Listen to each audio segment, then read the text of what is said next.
Chapter 756. At first, the 8 Desolation and Torment formation was completely under Han Shuo's control. Later on, Cauldron Spirit took over and Han Shuo was freed from it. The Divine Guards howled and wailed as they were ruthlessly drilled in the 8 Desolation and Torment formation. As time flew by, they learned more and more about the importance of teamwork. Under Cauldron Spirit's guidance, the Divine Guards would face life and death every time they were in danger. But every time they thought that their teamwork would improve and the danger they faced would decrease, they would discover how wrong they were. Cauldron Spirit kept increasing the power of the 8 Desolation and Torment formation, putting the Divine Guards on the verge of breaking through at every critical moment. Later on, when Balance, Sanguiner, and Gilbert saw that the power of the 8 Desolation and Torment formation had increased, they volunteered to enter the formation to train. Han Shuo naturally agreed and allowed Balance, Gilbert, and Gilbert to enter the formation. He instructed Cauldron Spirit to increase the power of the 8 Desolation and Torment formation a little more and opened up a special area for the three. Time flew by and a month went by. Although the 8 Desolation and Torment formation was under Cauldron Spirit's control, Han Shuo was watching from the side. Through Cauldron Spirit's telepathic connection, Han Shuo could clearly see the Divine Guards' progress. He knew that they had been improving at lightning speed. In order to maximize the strength of the Divine Guards, Han Shuo had a discussion with Cauldron Spirit. Cauldron Spirit revealed some simple demonic formations to the Divine Guards. Those simple demonic formations were easy to master. Most of them required 3, 4, 5, 6, or 7 people to work together. Under Han Shuo's instruction, Cauldron Spirit had his demon general assume Han Shuo's appearance and explained the basic principles of the 8 Desolation and Torment formation to the Divine Guards. As the formation was based on humans, it was very easy to understand. The Divine Guards had been cooperating with one another for the past few days. After listening to Cauldron Spirit's explanation a few times, many of them gradually grasped the basics. Cauldron Spirit continued to use the 8 Desolation and Torment formation to train the Divine Guards. The Divine Guards were slowly learning how to coordinate according to the demonic formations. They immediately realized the benefits of the demonic formations. With that, their enthusiasm soared and they put in a lot of effort to study that unique method of coordination. Unbeknownst to them, these Divine Guards were making rapid progress. Some of them even made breakthroughs to new realms under the terrifying pressure of the 8 Desolation and Torment formation. This greatly excited the other Divine Guards. They devoted all their energy into the 8 Desolation and Torment formation. Han Shuo did not even need to urge them. Another month passed in the blink of an eye. One day, Candide sent a messenger to the valley to inform Han Shuo that Erebus and Aobashi had come to Fort Lost Berg and wanted to see him. Han Shuo did not want anyone to know about Tanai. Therefore, Candide did not dare to tell Erebus and Aobashi about Han Shuo's presence in the fort. After all, Erebus and Aobashi were potential opponents of Han Shuo in the upcoming competition of Divine Guards. If Erebus and Aobashi were to learn about the 5th Corps, they would not be able to amaze the world. The 8 Desolation and Torment formation was temporarily under the control of Cauldron Spirit. Han Shuo believed that with Cauldron Spirit around, there would not be any problems. Therefore, after receiving the message, he left the valley and returned to Fort Lost Berg. After receiving the energy crystals from Han Shuo, Candide refurbished the Han family's residence in Fort Lost Berg. Han Shuo walked into the tallest building in Fort Lost Berg. He could already see energy towers and boundary towers scattered in every corner of the building. Erebus and Aobashi were waiting for Han Shuo in the guest hall. When they saw Han Shuo walking into the building, they stood up and congratulated Han Shuo at the same time. Now that Han Shuo had been promoted to the chief of the 5th Corps, he was on equal footing with Erebus and Aobashi. In the future, even if they were to collaborate on certain matters in the City of Shadows, Erebus and Aobashi would no longer be Han Shuo's superiors. They would have to discuss many things with Han Shuo. But of course, given the good relationship between Erebus, Aobashi, and Han Shuo, there were many things that they did not have to fuss over. But the two were very happy that Han Shuo had been promoted to a high position. After all, Having Han Sho in the position was much better than having someone they didn't like. Is there something the two of you have come to Fort Lossberg to look for me? Han Sho looked at Erebus and Aobashi smilingly and asked. Have you explained what happened in the valley? Did the city lords of Hushvale City and Dark Soul City cause you trouble? Erebus and Aobashi put on bitter smiles upon hearing those words. It appeared that the issue with Tanai Yamashita wasn't resolved very smoothly. Don't mention it. The two city lords were furious when they learned that their chief of divine guards was killed. Not only me and Aobashi, even his lordship was annoyed to death. Erebus shook his head, sighed, and explained. It's not easy to solve such a terrible mess. His lordship has been talking to us every day for the past few days, asking us to solve the problem as soon as possible. The competition of the 7th Corps is about to begin. We've been annoyed to death. You two are so busy. How did you find the time to look for me? Han Sho stared blankly for a moment and asked puzzledly. It's because of the distribution of the energy mine. Aobashi glared at Han Sho and said, You brat, you made such a big mess and you just walked away. We've been annoyed to death. Hee, the capable are always busy. Han Sho forced a smile before he put on a stern face and said, The total value of the energy crystals in that mine is at least 10 million black crystal coins. What does his lordship mean by this? Initially, his lordship had wanted to monopolize the energy crystals in that mine. However, after the deaths of the chiefs of divine guards from Hushvale City and Dark Soul City, the two city lords flew into a rage and refused to give in. My lordship had no choice but to take a step back and divide the energy crystals into 3. The City of Shadows' share will go to your Han family and the House of Saint, said Aobashi. So you're saying that more than half of the black crystal coins belong to Hushvale City and Dark Soul City? Han Sho put on a regretful face and said, We've gone through so much trouble to take over that mine, but we didn't gain much from it. Who told you to kill 2 of their chiefs? Aobashi stared straight at Han Sho as she spoke. Her eyes were glistening as though she wanted to see Han Sho's reaction. They died together. It has nothing to do with me. Han Sho shrugged and said in a carefree and unrestrained manner, Don't talk nonsense. Aobashi giggled. She seemed to find Han Sho's reaction very amusing. She nodded and smilingly said, All right then, I was wrong. Other than telling you about the distribution of the energy crystals in the mine, we have another piece of news for you. What is it? Asked Han Sho casually. I have received news from Ralph of the 2nd Corps that Avery is currently in Hushvale City. He seems to be in cahoots with the Master of God Swamp Pharmacy, Hassling. Both Avery and the Master of God Swamp Pharmacy, Hassling, seem to be on bad terms with you.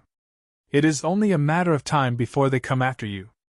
According to Ralph, they are discussing how to deal with you. I have come here to warn you to be careful. Aobashi put on a solemn face and said, Avery is not easy to deal with, but the Master of God Swamp Pharmacy is even harder to deal with. Although the God Swamp Pharmacy isn't as powerful as a large family clan, they have pharmacies all over the Darkness Dominion. In terms of intelligence gathering, they have an advantage over large family clans. If those two are scheming to deal with you, you really have to be careful. So Avery and Hassling are in cahoots. No wonder. Han Sho nodded and said in a deep voice. Han Sho did not mind Aobashi's warning. Both Hassling and Avery were enemies of the City of Shadows. They shouldn't have much influence in the City of Shadows. As long as Han Sho didn't leave the City of Shadows, what could the two do to him?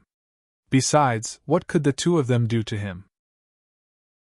After mastering the Avicii god-slaying sword formation, would Han Sho be afraid of these 2 clowns? The official approval for Fort Lossberg has been issued. It now belongs to your Han family. You all need to put more effort into Fort Lossberg. It will be the foundation of your Han family in the future. Aobashi reminded Han Sho. Don't worry, I know what to do, replied Han Sho smilingly. I have said all that needs to be said. Do as you see fit. Erebus thought for a moment and asked. By the way, Your 5th Corps won't be participating in the centennial competition of the Divine Guards of the 7th Corps, right? Of course I will. Why not? Han Shu immediately put on a smile and replied, How can our 5th Corps miss out on such a grand event? Aobashi looked at Han Shu suspiciously, giggled, and teased. Brian, I have heard a little about your 5th Corps. Do you think you can gather enough men to form a company? Besides, we are competing in overall strength. Given the aptitude of those Divine Guards that your 5th Corps has recently recruited, it is obvious that your 5th Corps will rank last in the competition. Let's participate then. The most important thing is to participate. Erebus smilingly patted on Han Shu's shoulder and said, But don't worry too much about the results. Your 5th Corps has just been rebuilt. It's normal that you won't get a good ranking. But when you run into me and Aobashi's 3rd Corps and 1st Corps, we will make sure you don't lose too badly. We are so familiar with each other. Although we won't go easy on you, we will at least give you some face. Aobashi giggled. It seemed that the two were certain that Han Shu's 5th Corps was just there to make up the numbers. They did not believe that the newly rebuilt 5th Corps would be able to get a good ranking in the competition. It was still too early to say who would win or lose. Han Shu was chuckling mischievously in his mind, but his face was as gentle as ever.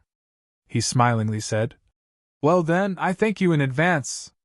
Aobashi and Erebus did not say anything else. They bade farewell and left. Han Shu knew that the two were very busy and did not try to persuade them to stay. After Aobashi and Erebus left, Han Shu mumbled to himself with a sneer, Avery, Hassling, if you dare to come, I won't mind killing you.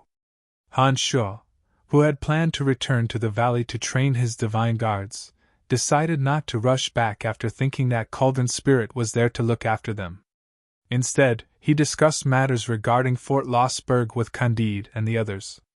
During the discussion about the territory of Fort Lossberg, Han Shu unintentionally saw the name Demon Mountain. The Demon Mountain was located between Fort Lossberg and Sky Orchid Fort. It was within the territory of the City of Shadows. When Han Shu and Akeley first arrived on Elysium, they found their first pot of gold at the Demon Mountain. However, it was at the Demon Mountain that Han Shu met Rose, the Spider Goddess. She was the evil goddess that Han Shu had a grudge with back on Profound Continent. Back then, Rose had borrowed Adele's body and nearly killed Han Shu.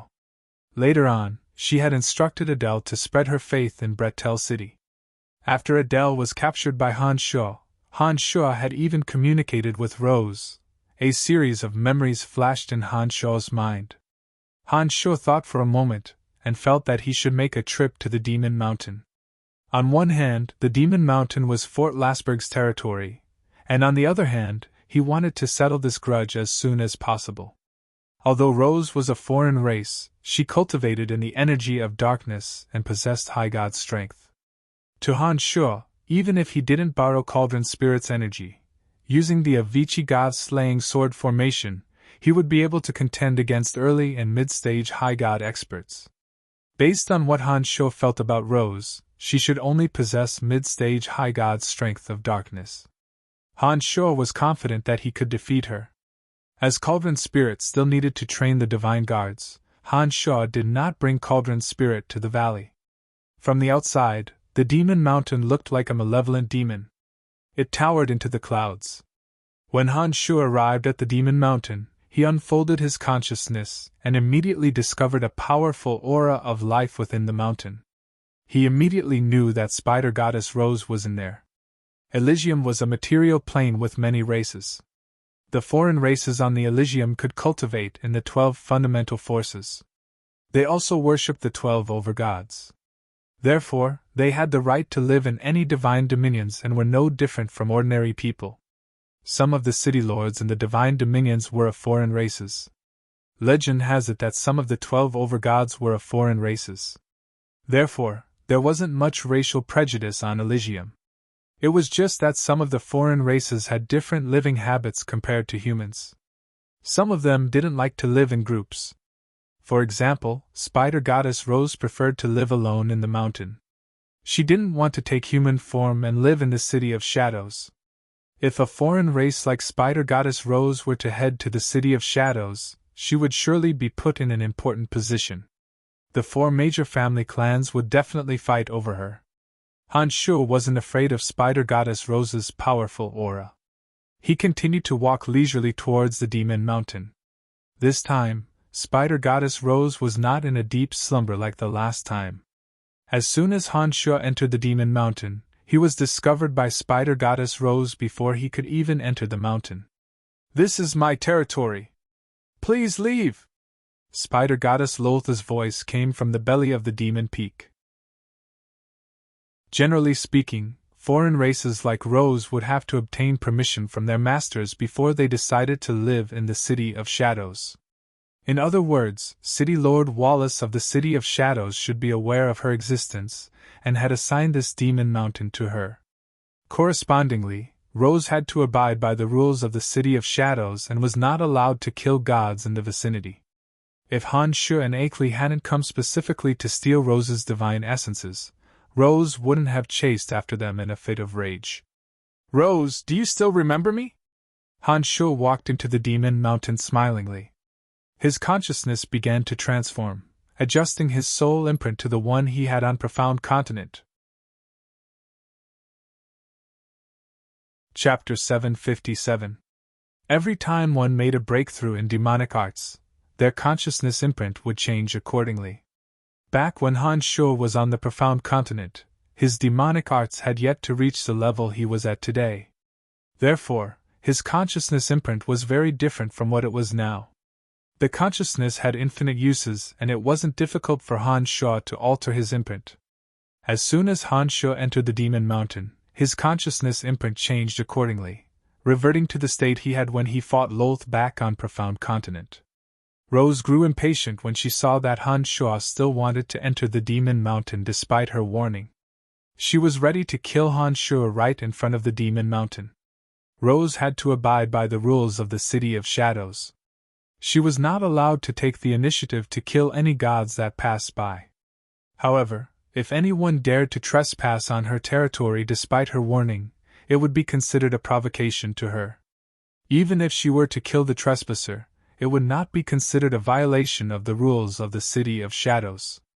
Rose was about to send her darkness divine energy into the Demon Mountain when Han Shuo suddenly said, "Rose, do you still remember me?" She was stunned for a moment. She did not immediately attack Han Shuo. Instead, she sized up Han Shuo in puzzlement. As Han Shuo's consciousness imprint changed, Rose became more and more puzzled. By the time Han Shuo's consciousness imprint had completely reverted to its original state, Rose said in a cold voice, "So it's you." "That's right. Back when we were on the Profound Continent, we even spoke to each other. It's good that you still remember me." "Very good, very good." Han Shuo calmly walked into the Demon Mountain. He ignored the dangers in every step of the way and headed straight for the depths of the mountain. He continued, "Oh, right. I remember the last time I was here. I was the one who obtained those divine essences that you collected. You should remember them, right?" Rose, who was inside the mountain, was furious. She sneered and said, "It seems that you are here to die today." One after another, small spiders crawled out from the depths of the mountain. They circled around Han Shuo's body, and went straight to the entrance of the cave where Han Shuo came from. Those small spiders spat out spider silk and quickly sealed the entrance of the cave where Han Shuo came in. There was a very strong fluctuation of dark divine power on the surface. Han Shuo could clearly see the situation behind him. He knew that Rose wanted to kill him, but Han Shuo didn't care. This time was different from the past. He didn't have to hide when facing Rose. The fact that he dared to come in was a testament to his confidence. While those small spiders were weaving their webs behind Han Shuo, the extremely fast Han Shuo had already passed through the winding caves and arrived at the enormous cave where Metal Elite Zombie came from. The enormous body of the human-faced spider goddess Rose was at the center of the cave. Spider webs covered every corner of the cave. She raised her head and looked at Han Shuo with her beautiful face. Her pair of eyes were cold and emotionless. Without looking at the spider goddess' gigantic body, Just looking at her beautiful face would move most people's hearts.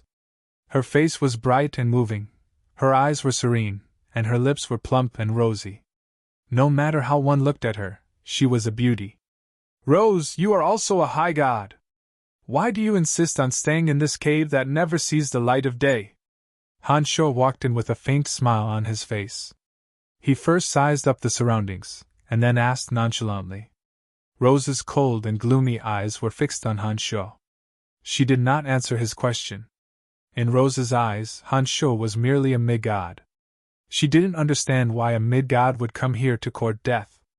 Rose's heart was filled with puzzlement, especially when she saw that Hansho was so fearless. Rose, who hated Hansho so much, did not dare to act rashly. This time, I'm here to settle an old score with you. Hansho didn't ask further when he saw that Rose didn't answer.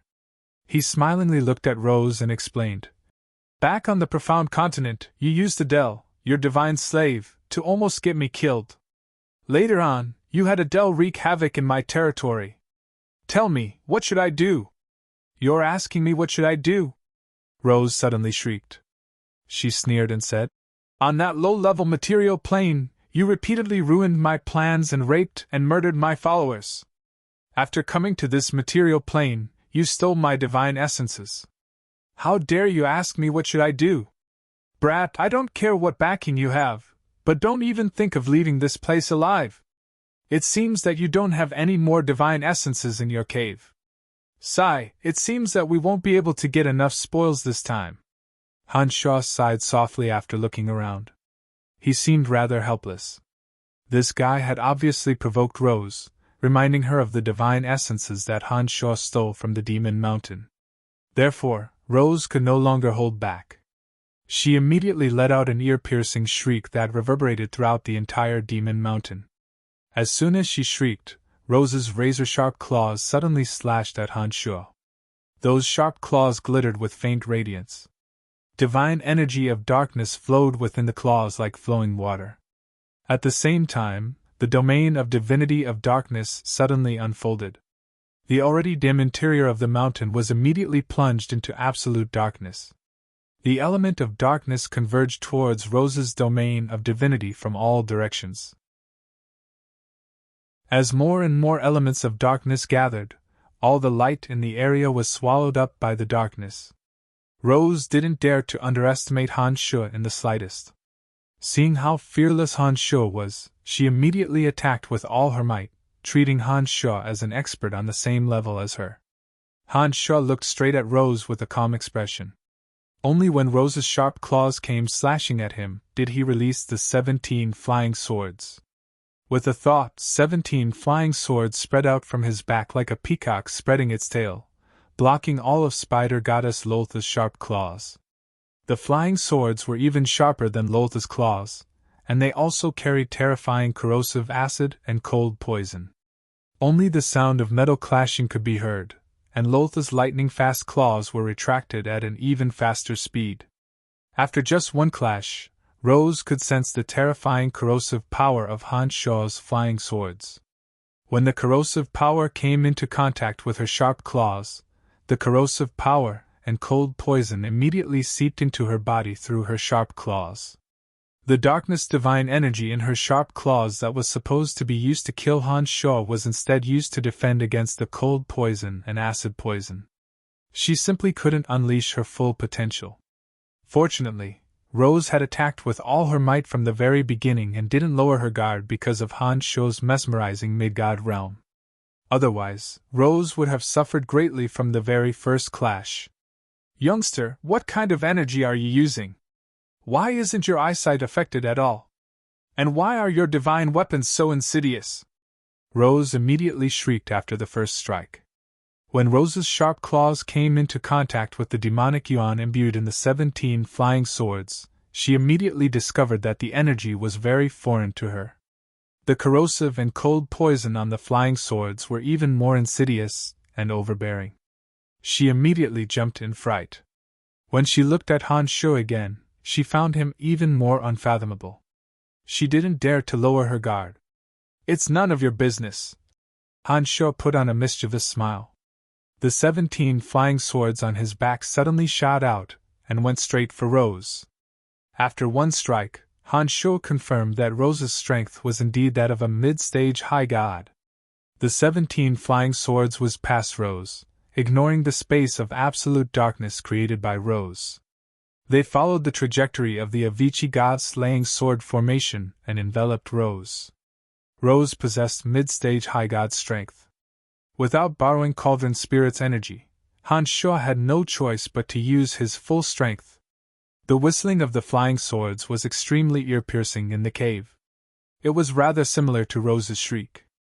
However, as there were 17 flying swords in total, the ear-piercing shrieks were much louder and lasted longer than Rose's shriek. When the shrieks entered Rose's ears, she felt rather uneasy. But she didn't think too much about it. Rose's silk-like white hair fluttered in the wind.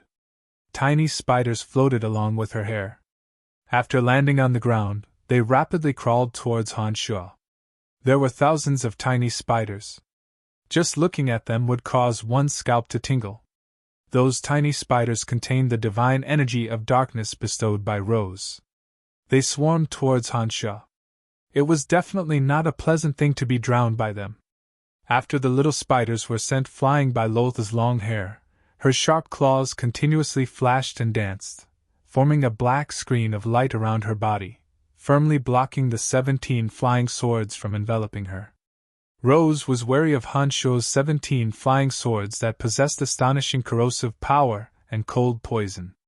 Even when she used the tiny spiders to attack Han Sho, she did not stop defending against the 17 flying swords. Naturally, the Avicii god-slaying sword formation was not that easy to deal with. Without Cauldron Spirit's energy, even if he couldn't deploy Avicii Hell, the Avicii god-slaying sword formation formed using the most basic formation would be very difficult to defend against. This was especially true when the 17 flying swords carried terrifying acidic and chilling toxins. A series of clanging noises rang out as the 17 flying swords landed on the dark light curtain formed by Rose's dancing claws. Under the dual effect of the 17 flying swords' corrosive power and cold poison, the dark light curtain consumed Rose's divine energy at an alarming rate. Rose suffered greatly. Rose complained incessantly in her mind. She continuously commanded the thousands of tiny spiders to bite Han Sho to death as soon as possible. Seeing the tiny spiders charging towards him, Han Sho sneered and said, "You are all in a hurry to die. Very well." Han Sho casually grabbed a handful of green phosphorus sand and sprinkled it at the tiny spiders. As soon as the green phosphorus sand came into contact with the tiny spiders, it immediately ignited with faint green phosphorus fire. The phosphorus fire that was specially refined by Han Sho could burn anything it came in contact with. The thousands of tiny spiders were already densely packed together. When the green phosphorus sand sprinkled on them, all of them were set ablaze.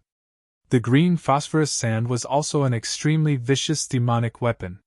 It was the most lethal weapon against those tiny spiders whose life force was not very strong. Amid the crackling sounds of burning, the tiny spiders let out incessant shrieks. The air was filled with the smell of burnt flesh. Spider Goddess Rose, who was desperately defending against the 17 flying swords, placed her hopes on the swarm of tiny spiders. When she saw that the tiny spiders were engulfed in phosphorus fire, Rose's expression changed abruptly. Her heart ached. "I'll fight you to the death!"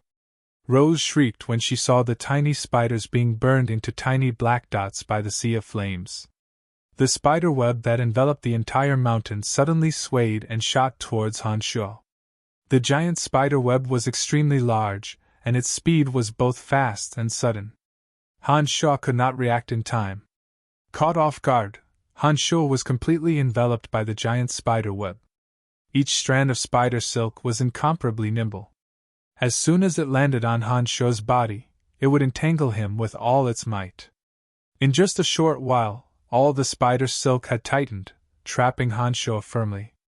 Rose, whose darkness divine energy was being depleted by the 17 flying swords, suddenly sneered when she saw that her spider web was effective. "Brat, you're dead meat!" After saying that, Rose channeled her darkness divine energy into the mountain she had been cultivating in. With the help of the darkness domain of divinity enveloping the center of the mountain, her darkness divine energy surged towards the spider silk that was binding Han Shuo's demonic body. With the injection of darkness divine energy, each strand of spider silk became even more flexible and resilient. A portion of the spider silk still bound Han Shuo tightly while the remaining strands were released and pierced towards Han Shuo's body like sharp needles. "How is that possible?" Rose screamed. She had not expected Han Shuo's body to be so strong. She was at a loss of what to do. Dang, dang, dang! The spiderwebs did not give up and pierced Han Shuo's body, but they were unable to truly harm Han Shuo. "Don't waste your time. The amount of darkness divine power that these spider webs can withstand is too little. They can't hurt me at all." Although Han Shuo was unable to break free from the spider silk, his expression was calm. His divine sense controlled the 17 flying swords to continue attacking Rose while he spoke coldly. "I don't believe that you are invulnerable." Rose let out a shrill shriek.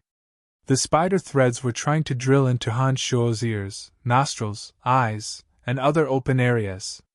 "Then I will make you give up completely." Han Shuo smiled faintly. Using his powerful control over his body, he changed his ears and nostrils. Suddenly, a small piece of hard flesh blocked Han Shuo's nostrils and ears. He closed his eyes and pursed his lips. The spider threads were once again unable to do anything. The amount of darkness divine power that the spider threads could withstand was limited. If this level of attack were to land on other gods, even experts like Erebus and Aobashi, who were on the same level as Rose, would have a headache.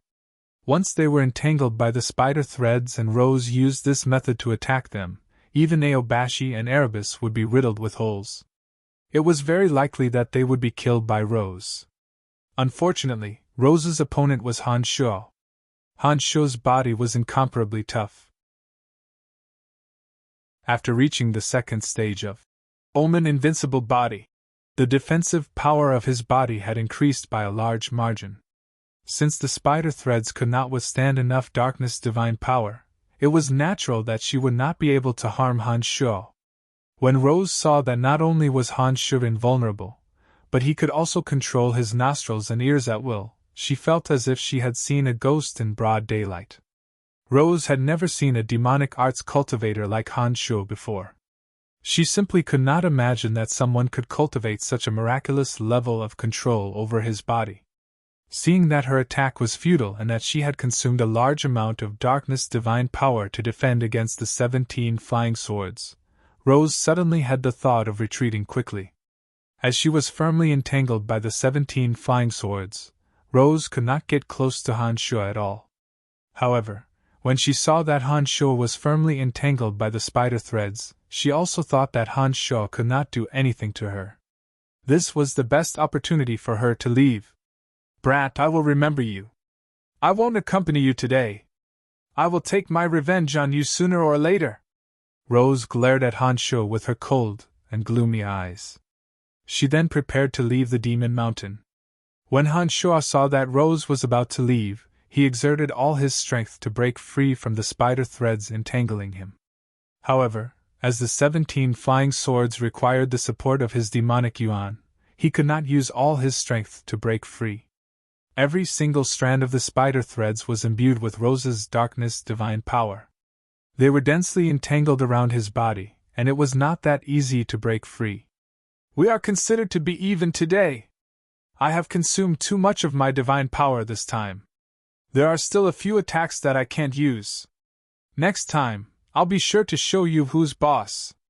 Rose coldly glared at Han Shuo and left him with these words. Although Rose said that, she knew that she had lost this time. If she did not leave, she would not be able to harm Han Shuo. Furthermore, the flying swords were constantly wearing her down. Sooner or later, her divine power would be exhausted. In the end, the one who would die would be her. "Rose, you can't escape!" Han Shuo sneered when he saw that he could not break free from the spider threads. As soon as those words left his mouth, a flying sword flew back to Rose and quickly slashed at the spider threads entangling her body. However, Rose's spider threads were indeed tough. With a single slash, only a few of them were broken. It would take some time for a flying sword to cut all the spider threads. However, it was apparent that Lolth wasn't willing to give Hanshaw the time to sever all the spider webs. After one of the flying swords left, Lolth clearly felt the pressure on her lesson. She no longer dared to continue talking nonsense with Hanshaw. While fending off the remaining 16 flying swords, she fled towards the outside of the demon mountain. Her sharp claws repeatedly hacked at the mountainside, causing large boulders to fall down, blocking the pursuit of the 16 flying swords. With a thought, he retrieved all 16 flying swords. Rays of light shot out and circled around him, cutting the spider threads one after another. Soon enough, Hanshaw freed himself from the spider threads. With one thought, Hanshaw immediately sensed the direction in which Rose fled. He immediately chased after her with the art of the demonic ninth heavens. Rose had consumed too much of her divine energy today. This was the best opportunity to eliminate her. If he missed this opportunity, it would not be easy to find her again in the future. Although Rose fled quickly, Hanshaw was even faster. When she had just fled several hundred miles away, Hanshaw had already blocked her path. Without saying a word, he once again unleashed the 17 flying swords. This time, Hanshaw did not stay idle. The moment the 17 flying swords entangled Rose, he charged straight for her. His avatar of destruction transformed into the demon's lair edge, and was carried by Hanshaw. Wait a minute. Actually, there is no unresolvable enmity between us. I don't want those divine essences. Seeing Hanshaw charging at her with a ferocious expression, Rose was truly flustered. She could neither defeat him nor escape. Rose was at a loss of what to do. Her tone began to soften. Hanshaw remained unmoved. He did not utter a single word as he stared fixedly at Rose. His expression was grim. It was obvious that he had no intention of letting her go. I surrender! I am willing to be your slave! Rose immediately shrieked when she saw that Hanshaw was unmoved.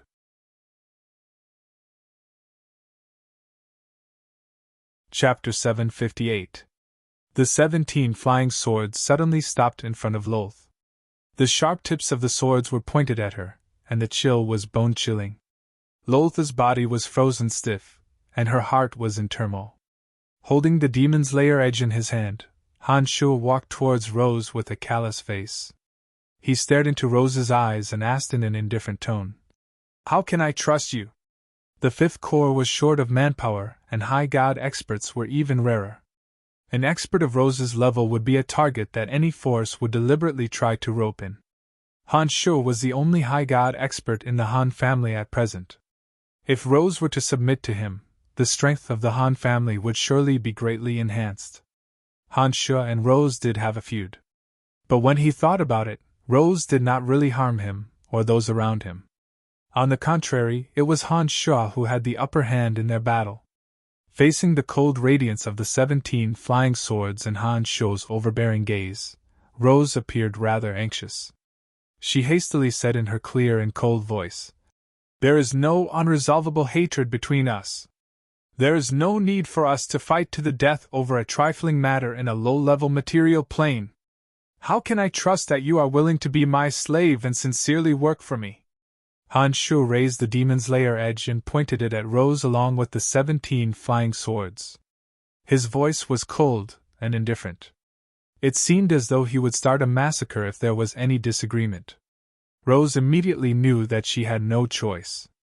If she couldn't give Hanshaw a satisfactory answer, she would not be able to escape death. Rays of light flashed across Rose's eyes. She quickly racked her brains for a solution. After hesitating for a moment, Rose said, I am willing to make an oath in the name of the Overgod of Darkness. I don't believe in oaths. Hanshaw coldly shouted and said, Give me some practical advice. Rose's beautiful human face was filled with bitterness, and she said dejectedly, What do you think we should do?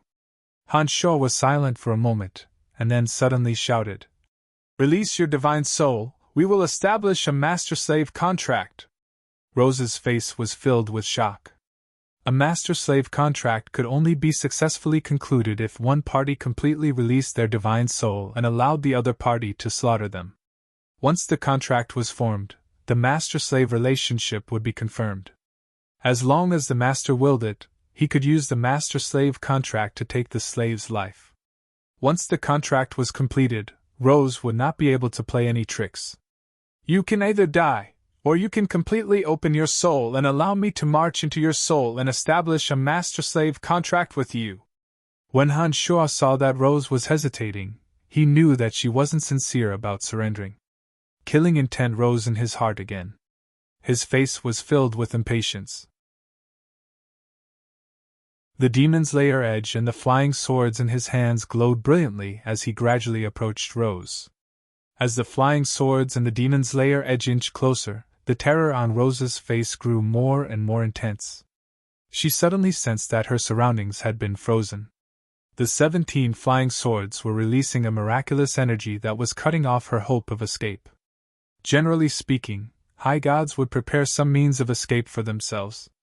Of course, once such means were used, it would definitely cause harm to the user. They would either be injured physically or have to use a divine weapon of excellent quality. Han Shuo believed that Rose should have such means. Rose would rather pretend to surrender than use that means. This meant that once released, she would suffer great harm.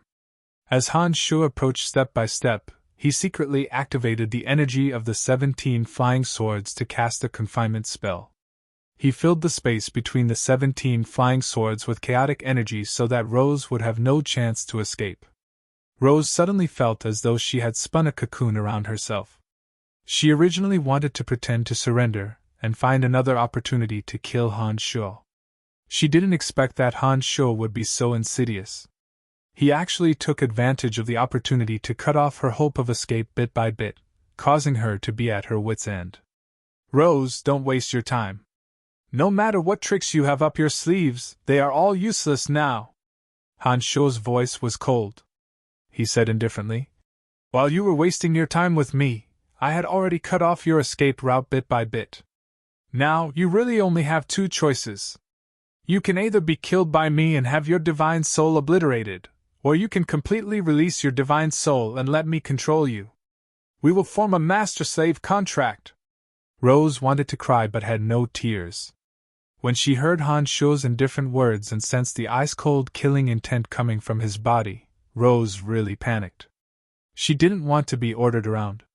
Once a master-slave contract was formed, she would forever lose her freedom and become a tool in Han Shuo's hands. But if she didn't drag out her life today, she knew that only death would await her. Rose was in a dilemma when faced with a difficult choice. Han Shuo coldly gazed at Rose. He used the 17 flying swords to completely cut off her escape route while the demon's lair edge in his hand stabbed inch by inch towards Rose. He roared, Do you really want to die? This roar was incomparably ear-piercing. Han Shuo had used the soul-assimilating demonic sound of demonic arts. The demonic sound had the wonderful power to bewitch people's hearts. It immediately surged into Rose's mind and divine soul. If it were any other time, the soul-assimilating demonic sound wouldn't have any effect on Rose. The most eye-catching feature of her was her long, snow-white hair. It was silky and glossy and looked like spider silk no matter how one looked at it. Rose stood tall and straight in front of Han Shuo. No matter how hard he tried, he couldn't connect her to the human-faced spider form that he had just seen. What did you do to me just now? Rose's eyes were as cold as ever. She glared at Han Shuo with some resentment. I just concluded a master-slave contract. Looking at Rose, whose body had changed greatly, Han Shuo was lost for a moment. He shook his head and said, I almost couldn't recognize you after you turned into a human. I mean before the master-slave contract was concluded. Rose looked at Han Shuo with a bitter expression and said in a cold voice, You must have done something to me. Otherwise, I wouldn't have concluded a contract with you so easily. After I concluded the contract with you, I suddenly had a very strong feeling that something was wrong. A high god was, after all, a high god.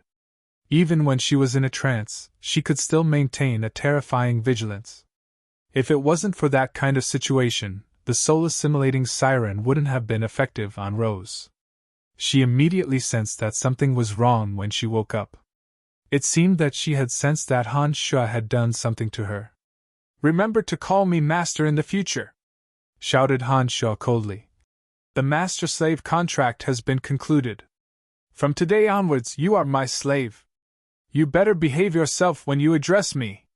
Not only could a master-slave contract allow the master to control the slave's life and death, but it would also form a wonderful connection between the two.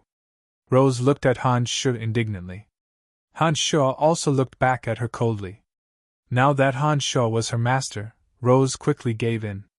Although she was unwilling, she eventually called out in a low voice, "Master!" "All right." Han Sha nodded and said, "As a slave, you shouldn't question your master. Come, follow me and leave the Demon Mountain. From today onwards you, Rose, are no longer a spider goddess but a loyal slave of the Han family. You better forget your original identity as soon as possible." Rose's bright and cold eyes stared at Han Sha. Her sexy and plump lips were lightly pursed. It seemed that she was still somewhat unwilling to accept her new identity. She had some instinctive resistance towards the lowly title of slave. She had always been high and mighty for a long time. Even when she faced high gods who were more powerful than her, she had never suffered such humiliating treatment. But suddenly, she was pushed down from her high and mighty altar to the mortal world. She had even become the slave of a minor god from a low-level material plane that she once looked down upon. Just thinking about it made her feel very aggrieved. Especially since Rose was very arrogant, it was even more difficult for her to accept this new identity. She instinctively began to reject the identity of a slave. Han Sha noticed the changes in Rose's expression. He knew that it would be impossible to make this high god sincerely submit to him within a short period of time. Fortunately, the master-slave contract had been concluded and Han Sha had plenty of time. Therefore, he wasn't particularly concerned. "By the way, I'm very curious about your escape technique. What would you have done if I hadn't sealed that space?"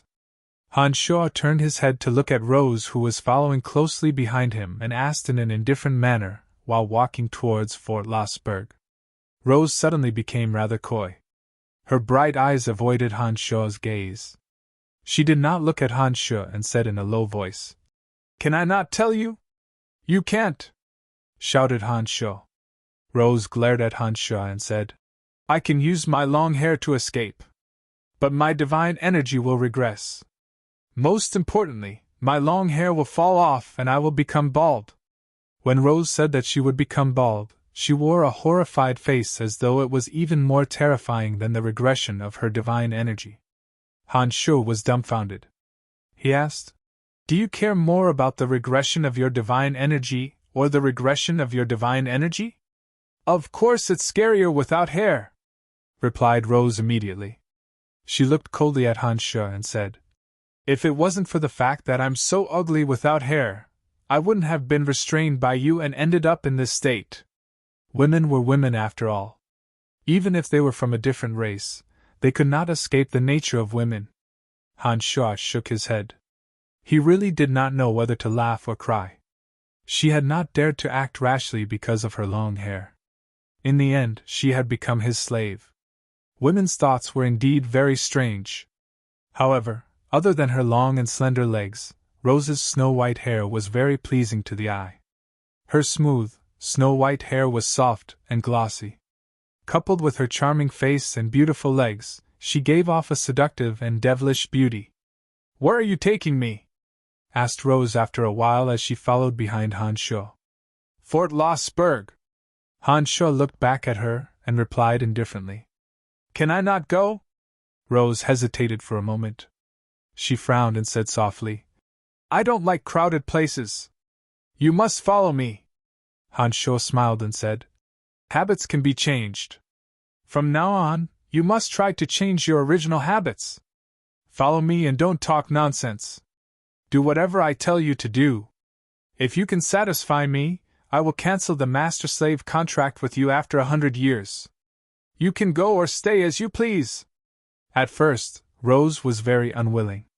But when she heard Han Sho say that she could go or stay after 100 years, Rose's eyes lit up. She was clearly excited and exclaimed, Are you serious?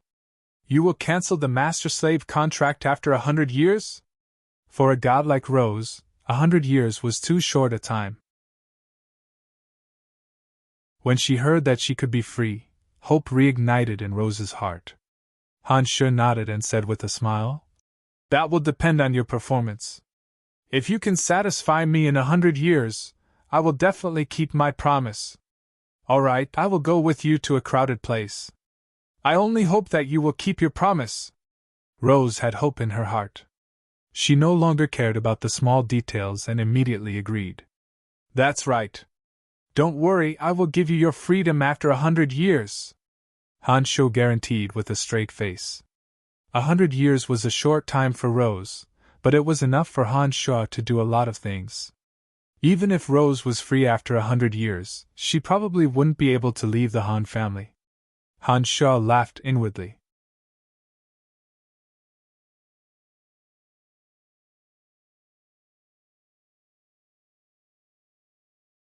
However, it was impossible for Han Sho and Cauldron Spirit to keep watch over the formation all the time. Therefore, Han Sho asked, The formation's effectiveness will be greatly reduced if it only relies on that demon general. Replied the Cauldron Spirit. After taking a short pause, the Cauldron Spirit continued. But for some low-level gods, a greatly weakened formation can still provide them with sufficient training. If Master wishes to train those from Profound Continent, the power of the formation is more than enough. Han Sho immediately felt relieved after hearing Cauldron Spirit's words. He planned to have the members of the Han family enter the formation one by one after the first batch of Divine Guards exited the formation. However, the City of Shadows was more than 10 days away and it would be rather inconvenient to travel back and forth. Han Sho began to consider dismantling everything in the formation and finding a secluded gymnasium for the Han family in the City of Shadows as the new venue for the 8 Desolation and Torment formation. Time flew. Another half a year had passed in the blink of an eye. Seeing that the deadline for the 7-core competition was drawing closer and closer, Han Sho finally ordered Cauldron Spirit to suspend the 8 Desolation and Torment formation and let all the Divine Guards out. In just half a year, a few more Divine Guards had gained new insights into the energy they cultivated in. The dozens of Divine Guards stayed in the formation for more than a year. During this period of time, they experienced all kinds of dangers at every second. When they exited the formation, they wore grave, stern expressions. Their auras were calm and steady. They gave off the aura of iron and blood that had been through a long period of slaughter. In just a little more than a year, the Divine Guards had undergone a complete transformation. Not only had their strengths improved tremendously, but their willpower had also become extremely tenacious. Now, no matter how great the danger they were facing, they would not give up easily. Even if they were standing before a high god, they would not tremble. After exiting the 8 Desolation and Torment formation, the gazes in which these Divine Guards looked at Han Sho were completely different. They no longer had the vigilance and suspicion in their eyes, but more sincere reverence and trust. Previously, the Divine Guards did not believe that Han Sho could lead them. However, Han Sho's 8 Desolation and Torment formation made them realize how extraordinary Han Sho was. Even now, they still had no idea how the terrifying formations they had experienced were formed. The only thing they could be sure of was that those formations were deployed by Han Sho. That was enough to convince the Divine Guards and make them revere Han Sho. Those Divine Guards who had made breakthroughs in the 8 Desolation and Torment formation were especially grateful to Han Sho. The breakthroughs of gods on Elysium were usually accompanied by a long period of time. Only they knew how much they had benefited from their breakthrough under the pressure of the formation. After Gilbert woke up, he looked at Rose, who was standing beside Han Sho, and asked, Master, who is this white-haired woman? I don't think I've seen her before. Is she your new woman? A cold glint flashed across Rose's eyes. A strand of her long hair shot out like lightning at Gilbert. Before Gilbert could react, he was caught by the hair that seemed to be able to extend infinitely. He was thrown into the air. When he landed, Gilbert cried out in pain. "White-haired woman, what are you doing?" Strange lights flashed across the eyes of Sanguiner and Balance. They looked at the apathetic Rose in astonishment. They immediately took note of this woman with outstanding looks and terrifying strength. Sanguiner and Balance were well aware of Gilbert's strength. When they saw that Rose seemed to be able to defeat Gilbert with just a strand of her hair, they knew that even if they were to fight Rose, they wouldn't have the slightest chance of winning. The two were puzzled as to why Han Sho would suddenly have such an expert by his side. "My hair is silver, not white." Rose looked at Gilbert coldly and said, "And I'm not his new woman." Gilbert stood up while cursing. He knew that he was no match for Rose. He groaned and said, "If you are not my master's new woman, then who are you?" "Just like you, I am his slave." Rose hesitated for a moment before she shot a glance at the smiley Han Shu and answered reluctantly, "Oh." Gilbert let out a strange cry and said loudly, "A slave, hee hee. My master is truly blessed to have such a beautiful slave." As he spoke, Gilbert winked at the Divine Guards. When the surrounding Divine Guards heard Gilbert's words, they put on dubious and odd expressions. "You!" Rose could tell that there was a hidden meaning in Gilbert's words. She could more or less guess what the Divine Guards were thinking from their perverted expressions. She put on a stern face and was about to flip out again. "That's enough!" Han Shaw softly shouted. He then said to the Divine Guards, "You all return to the City of Shadows first." "My lord, aren't you returning with us?" Barnard had gradually acknowledged Han Shaw's identity after spending a year in the City of Shadows. Barnard had gone through many trials and tribulations over the past year. His strength had improved tremendously, and he had started to respect Han Shaw. "I still have some matters to attend to and will be returning soon." "Right, you will lead the team for the time being?" Han Shaw nodded. "Yes, my lord." Barnard bowed and replied. Then, he led the Divine Guards who were looking at the 8 Desolation and Torment formation reluctantly. With such a huge threat lurking in the dark, Han Shaw felt as though there was a fishbone stuck in his throat. He wasn't afraid that Avery and Hassling would attack him, but if the two were to deliberately target the Han family, Han Shaw couldn't possibly protect everyone. Under such circumstances, the most appropriate method was to eliminate these two hidden dangers before the two of them made their move. And right now, Han Shaw indeed possessed the strength to do so. Both Hassling and Avery resided in Hushvale City. Hassling was an honored guest of Hushvale City, and was highly regarded by the City Lord of Hushvale City. Han Shaw knew that it wouldn't be easy to kill the two in Hushvale City. Although Sanguiner and the other two had advanced by leaps and bounds in strength, they were, after all, still not high gods. The three of them would not be able to help Han Shaw in Hushvale City. In fact, they might even become a burden to him. Therefore, Han Shaw couldn't bring them along. Unlike them, Rose possessed mid-stage high god strength. Even if Han Shaw were to encounter danger in Hushvale City, he could easily escape with Rose. With the help of his demon generals, Han Shaw believed that Hushvale City wouldn't be able to trap him. Therefore, he had the confidence to bring Rose along. "Who are we going to kill?" Rose wasn't a soft-hearted person. She did not show the slightest surprise after hearing Han Shaw's words. "You will know when we get there." Han Shaw put on a faint smile. He was very satisfied with Rose's performance. However, he did not tell Rose the details. Lossburg was located at the border of the City of Shadows. It was very close to Hushvale City. As Rose had no interest in chatting with Han Shaw, the two traveled at full speed. In just a few days, they crossed the vast land between the two cities and arrived at the border of Hushvale City. Hushvale City was similar to the City of Shadows. The main city of Hushvale City was at the center of the city, surrounded by forts and villages of various sizes. After arriving at the border of Hushvale City, Han Shaw behaved less presumptuously. He and Rose deliberately avoided the divine guards and crowds of Hushvale City in order to avoid unnecessary trouble. As a high god, the terrifying aura on Rose's body was too obvious. Under Han Shuo's insistence, Rose concealed her aura so that the low gods and mid-gods whose strengths were weaker than hers wouldn't be as fearful. Han Shuo's ability to conceal his aura was far superior to Rose's. As long as he did not utilize the demonic yuan in his body, Han Shuo could perfectly conceal his aura with his mid-god of death and destruction avatars. Even Rose couldn't see through his true strength, much less any low god or mid-god. After traveling for 18 days in Hushvale City, Han Shuo and Rose finally arrived at the city gates of Hushvale City. The name Han Shuo used in his divine tablet was Brian.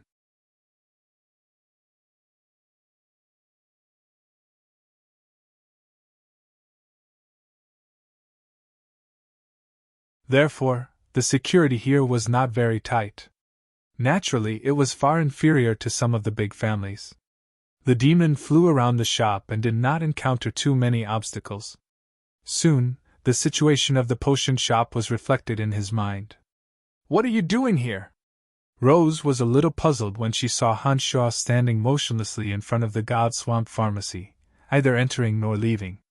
Han Shuo put on a faint smile, turned his head to look at Rose, and said, "I'm here to take a look at the situation. It's indeed a little annoying to stand in front of the door. Come, let's take a walk inside." Rose followed Han Shuo blindly and had no objections. When she saw that Han Shuo had already entered the God Swamp Pharmacy, she did not hesitate and followed Han Shuo into the shop. As the owner of the Celestial Pro Pharmacy, Han Shuo was very concerned about the marketing methods of the God Swamp Pharmacy.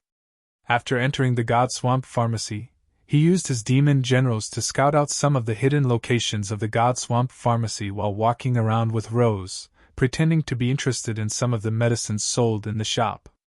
Rose followed closely behind Han Shuo. She had been observing Han Shuo with great curiosity. She could sense the murderous intent hidden under Han Shuo's calm and gentle exterior. Not long after entering the God Swamp Pharmacy, Rose realized that Han Shuo's target was someone in the shop. She secretly paid attention to it, fearing that Han Shuo would suddenly kill someone in the God Swamp Pharmacy in broad daylight. That would put her in a very disadvantageous position. "Hey, isn't this Mr. Brian?" A delicate voice sounded beside Han Shuo's ear. Then, a graceful and elegant figure walked over from a distance. Han Shuo stared blankly for a moment. Han Shuo's goal in coming to the God Swamp Pharmacy was clear: to kill Hasling and Avery. As Hasling had never met Han Shuo before, Han Shuo did not deliberately conceal his presence. He did not know anyone in Hushvale City and was startled to hear someone calling his name. His heart full of astonishment, Han Shuo turned his head to look in the direction of the voice and immediately saw Charlotte's bright eyes looking at Han Shuo. She seemed to be very surprised. Charlotte was from the Brackner family of the Destruction Dominion. Back in the City of Shadows, she had helped Portlam fend off an attack from Han Shuo. After the incident, Charlotte went to Carmelita and apologized to Han Shuo, stating that she had nothing to do with what happened to Portlam. Han Shuo did not have any prejudice against Charlotte. It was only because of Portlam that Han Shuo vented his anger on Charlotte. After Carmelita pleaded for leniency on Han Shuo's behalf and Charlotte's tactful apology, Han Shuo did not insist on taking revenge on Charlotte. However, the ill feelings in Han Shuo's heart would not disappear so easily. Although Han Shuo did not insist on taking revenge on Charlotte, he did not have a good impression of her either. Therefore, it was only natural that he would not sell the medicines he personally refined to her or her family clan. Charlotte walked over smilingly. She appeared very friendly. As soon as she approached Han Shuo, she apologized. "I'm really sorry about what happened last time. I didn't mean to offend you. It was a special situation and I had no other choice. I hope that Mr. Brian will forgive me." Han Shuo did not expect to see Charlotte here. When she apologized as soon as they met, Han Shuo merely nodded indifferently. He had no intention of having a deep conversation with her. Charlotte was a high god. She could instinctively sense the presence of people stronger than her. After she exchanged a smile with Han Shuo, she immediately turned to look at Rose in surprise. Rose's strength was a realm higher than hers. She could sense the pressure that Rose gave her. She couldn't figure out why Han Shuo always had powerful gods around him. When Han Shuo nodded and was about to leave, Charlotte took a step forward, put on a faint smile, and said, "Mr. Bryan, it must be fate that we met here. Can we find a place to talk? I want to apologize to you as a sign of my sincerity."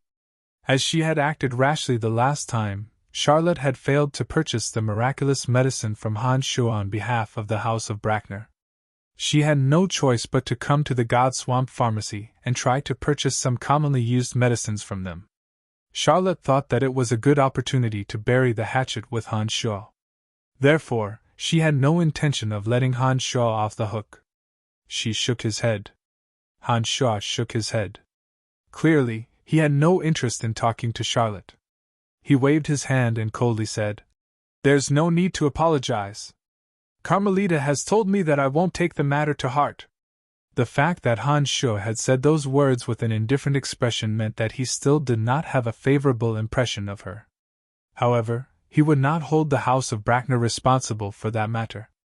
This was different from Charlotte's expectations. Therefore, she looked a little sad when she heard what Han Shuo said. Han Shuo's indifferent attitude was there for all to see. If Charlotte continued to pester Han Shuo, she would only get the opposite effect. Therefore, Charlotte was stunned for a moment. Her fair face was filled with a bitter smile. She did not intend to continue pestering Han Shuo. "Sister Charlotte, have you chosen what you want?" A sweet and elegant voice suddenly came from afar. A delicate and beautiful woman wearing a simple green robe appeared. She was a very charming beauty.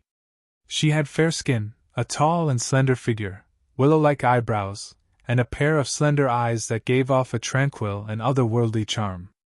"Not yet. I just met an acquaintance." Charlotte turned around and smiled gently. She said, "Let's continue choosing and have a good talk with the God Swamp Pharmacy." Suddenly, this delicate and beautiful woman looked at Han Shuo with a pair of green eyes in surprise. She exclaimed softly, "It's you! What are you doing here?" Han Shuo was stunned for a moment. He sized up this delicate and beautiful woman with a strange look and asked in confusion, "Who are you? I don't think I've seen you before, have I?" When he said this, Han Shuo frowned and thought for a moment. He felt that this delicate and beautiful woman seemed a little familiar, especially her sweet and elegant voice. He seemed to have heard it in his memory. However, looking at this delicate and beautiful face, Han Shuo thought hard for a moment, but he could not recall where he had seen her before.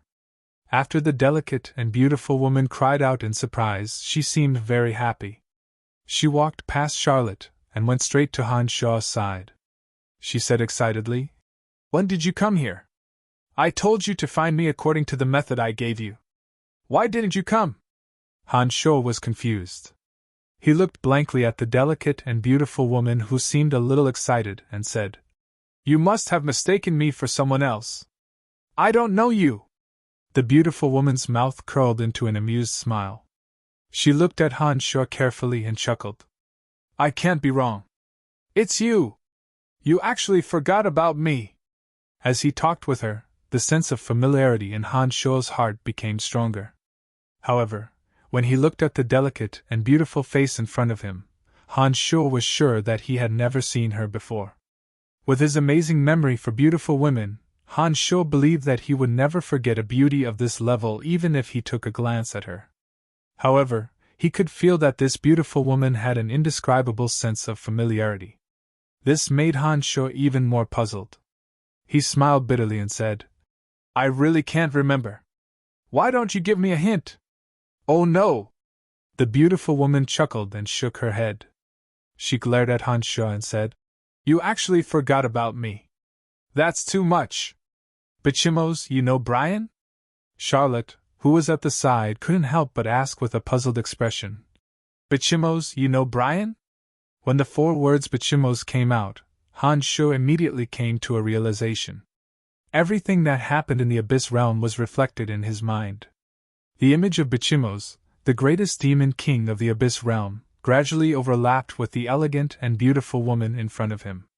Back in the Abyss realm, Bichimos always wore a ferocious-looking mask. She usually spoke mostly in a male voice. Only when she was absent-minded would she use a clear and melodious female voice. When she finally left the Abyss, Han Sha had even asked her whether she was a man or a woman. It was at that time that Bichimos used a clear and melodious female voice to answer Han Sha. It was also at that time that Han Sha was certain that Bichimos was indeed a woman. It was just that he had never seen her face. It was no wonder that Han Sha felt that she looked familiar but couldn't remember where he had seen her before. Bichimos, it's actually you? Han Sha was very pleasantly surprised after learning who she was. He laughed and said, I never thought that I would meet you again on Elysium. Haha, how are you? How have you been? You scoundrel, when I left, I gave you a way to contact me. Why didn't you look for me when you came to Elysium? Bichimos looked at Han Sha smilingly, but his tone was full of reproach. After hearing Bichimos' words, Han Sha recalled that she had indeed given him a way to contact her. However, after the series of events that Han Sha had experienced on Profound Continent, and after he met Dana, Han Sha did not think about Bichimos again.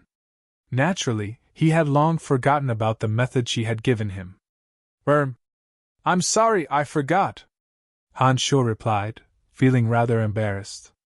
Judging from your clothes, you seem to be doing quite well on Elysium. Bichimos examined Han Sha from head to toe before she groaned and said, Your punishment is to treat me to a sumptuous meal at the most high-end Divine Blessing Tavern in Hushvale City. Otherwise, I won't let you off. I'm a very vengeful person.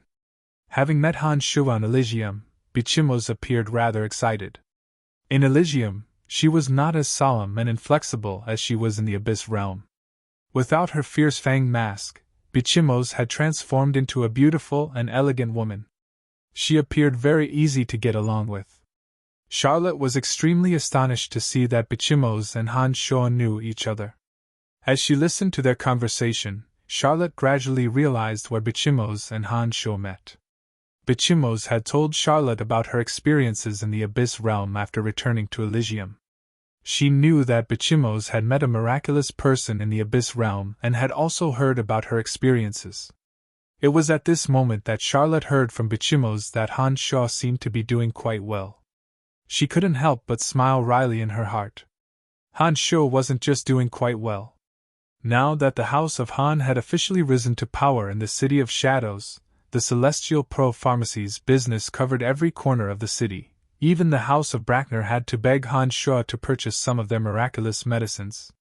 Han Sha had accomplished all this in just a few decades. If Han Sha was doing quite well, then all those who came from low-level material planes would be beggars. No problem, Han Sha agreed straightforwardly and said. Let's go. It's my treat today. Charlotte was delighted to see that Han Sha was so friendly to Bichimos. She immediately gave up on buying any medicines from the God-swamped pharmacy and followed Han Sha to the restaurant with a smile on her face. She made up her mind to improve her relationship with Han Sha.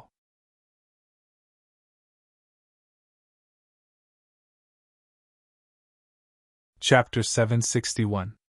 Bichimos was rather surprised to see that Han Sha agreed so readily. The Divine Blessing Tavern in Hushvale City was extremely expensive. A single dish and a bottle of wine would cost more than 100 black crystal coins. Even the members of small family clans couldn't afford such expenses. Bichimos was rather hesitant to accept Han Sha's offer. Why don't we go to another tavern? I don't want you to be unable to afford it. Bichimos thought for a moment, and was rather uncertain about Han Sha's strength. The Divine Blessing Tavern, then.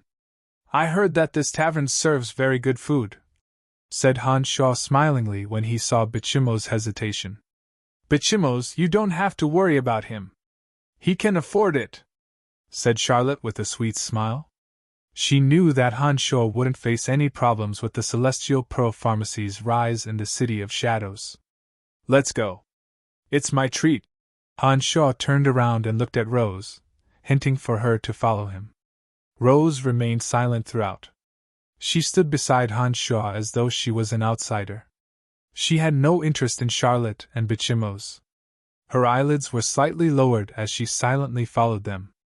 With Charlotte and Bichimos leading the way, Han Shuo and the other three arrived at the Divine Blessing Tavern in Hushvale City. Bichimos and Charlotte were very familiar with the tavern. They found an elegant table where they could see the endless stream of people below, and the energy towers of various colors not far away.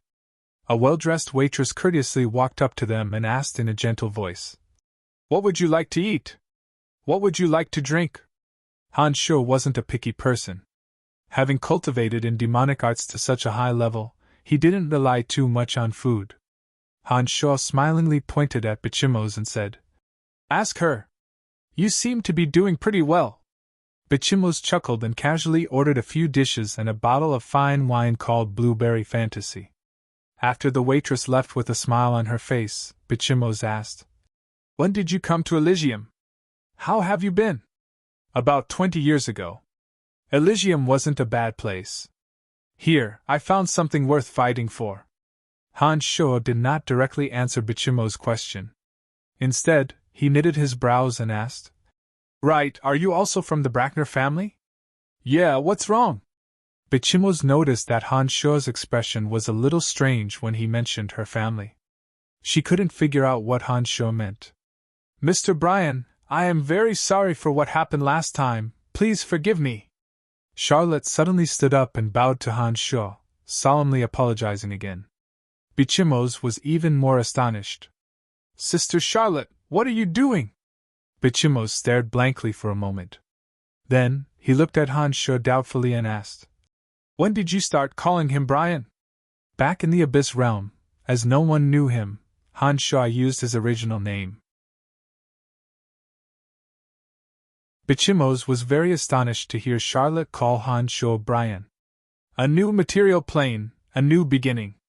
Here, I am Brian. Of course, you can still call me Han Shuo. It doesn't matter." Han Shuo shrugged. He then looked at Charlotte and said, "Forget it. Given my friendship with Bichimos, I will let bygones be bygones. If you want to purchase medicines from the Celestial Pearl Pharmacy, we can slowly discuss it in the future." After hearing those words from Han Shuo, Charlotte knew that he had truly forgiven her for helping Portlam in the City of Shadows. Her face lit up with delight. She thanked Han Shuo smilingly and said to Bichimos, "I have mentioned to you that Mr. Brian from the City of Shadows is a friend you made in the Abyss Realm." Upon hearing those words, Bichimos' pretty face was filled with astonishment. She cried out in disbelief, "How is that possible?" Charlotte had told Bichimos about what happened in the City of Shadows, especially the part where Han Shuo mercilessly killed Portlam. She also told her about the miraculous properties of the Celestial Pearl Pharmacy. Bichimos was very astonished by what she heard. However, when Bichimos first met Han Shuo in the Abyss Realm, although Han Shuo was miraculous, his strength had not increased by a large margin. Bichimos could not associate him with the powerful expert who had forced Portlam into such a sorry state. Charlotte knew that Bichimos would be greatly shocked. When she learned that Han Shuo was that person from the Abyss Realm whom Bichimos had mentioned to her, how could she not be in disbelief? According to Bichimos, Han Shuo's strength in the Abyss Realm was even lower than hers. Yet, in just a few short decades, Han Shuo was able to force Portlam into such a state. What did this mean? It meant that Han Shuo had advanced from low god to high god in just a few decades. This rate of improvement was simply unimaginable. Under Bichimos' questioning gaze, Charlotte forced a smile and nodded heavily. She said, "You know that I won't play such a joke on you." After taking a short pause, Charlotte continued, "I believe that you have heard of the deeds of the owner of the Celestial Pearl Pharmacy in the City of Shadows. You should know that this is absolutely the truth." Bichimos was even more astonished. She looked at Han Shuo in bewilderment and asked, "When you were in the Abyss Realm, Have you been concealing your strength? Han Shuo forced a smile. He did not know how to answer Bichimo's. He really did not conceal his strength when he was in the Abyss Realm. However, if he were to tell Bichimo's the truth, she would most likely not believe him. After hesitating for a moment, Han Shuo summoned up his courage and nodded. You bastard! Why are you so guarded against everyone? Bichimo's angrily glared at Han Shuo and said, To think that I was worried that you would have a hard time after coming to Elysium. I even wanted to recommend you to join our family clan. If I had known that you possessed high god strength, I wouldn't have been so worried. After finishing those words, Bichimo suddenly let out a soft shout and said to the waitress in the distance, Don't order the dishes and wine we just ordered. Change them to the most expensive ones. Obviously, Bichimo's was angry and wanted to rip off Han Shuo. Right away. The waitress was overjoyed when she heard Bichimo's shout. Fearing that Bichimo's would go back on her words, she hastily agreed. Before long, one after another, dishes and wine that Han Shuo had never seen before were served in an endless stream. The table in front of the four was filled to the brim. Bichimo's glared at Han Shuo with hatred. She urged Charlotte to gorge herself on the delicately prepared meat slices as though she was treating them as Han Shuo. Charlotte looked at Bichimo's in astonishment. She had never seen Bichimo's display such an unbridled attitude in front of a strange man. She started having other thoughts in her mind. Spider Goddess Lolth didn't say a word. But when the delicacies were served, she didn't stand on ceremony with Han Shuo at all. She didn't need anyone to greet her. Like Bichimo's, she placed one small plate after another in front of her, lowered her head, and focused on eating. Han Shuo did not have any special feelings towards food. He tasted every dish and drank only a few cups of fine wine. He felt that the dishes and wine here were indeed tasty and probably worth a lot. When it was time to settle the bill, the waitress reported the price of 9,600 black crystal coins. Han Shuo was only a little surprised. Now that Han Shuo was rich and overbearing, he naturally wouldn't be shocked by such a small amount of black crystal coins. Under Bichimo's gaze, Han Shuo very straightforwardly threw out a bag of 10,000 black crystal coins each. Bichimo's, Charlotte, and Rose had drunk some wine. Their cheeks were slightly flushed, making them appear radiant and dazzling. Charlotte was a little better. Her temperament was excellent, but her appearance was only average. On the other hand, Bichimo's and Rose were extremely beautiful. The rosy glow on their charming faces greatly increased their charm, causing Han Shuo to feel stunned. Bichimo's had been sizing up Han Shuo. When she saw him calmly settle the bill, she softly muttered, He's really rich. He didn't even bat an eyelid when paying 10,000 black crystal coins. He's even more generous than my father. Let's go. Han Shuo stood up. His majestic body towered over the many gods in the divine blessing pharmacy. His extravagant spending and the graceful appearances of the three women beside him attracted many people's attention. They thought, who is this guy? Since when did Hushvale City have such a guy with boundless luck with women? Those who could afford to come to the Divine Blessing Pharmacy were all people of high status in Hushvale City. They were all very familiar with each other. When they saw that Han Shuo looked unfamiliar, they began to pay attention to him. They were secretly trying to figure out who Han Shuo was.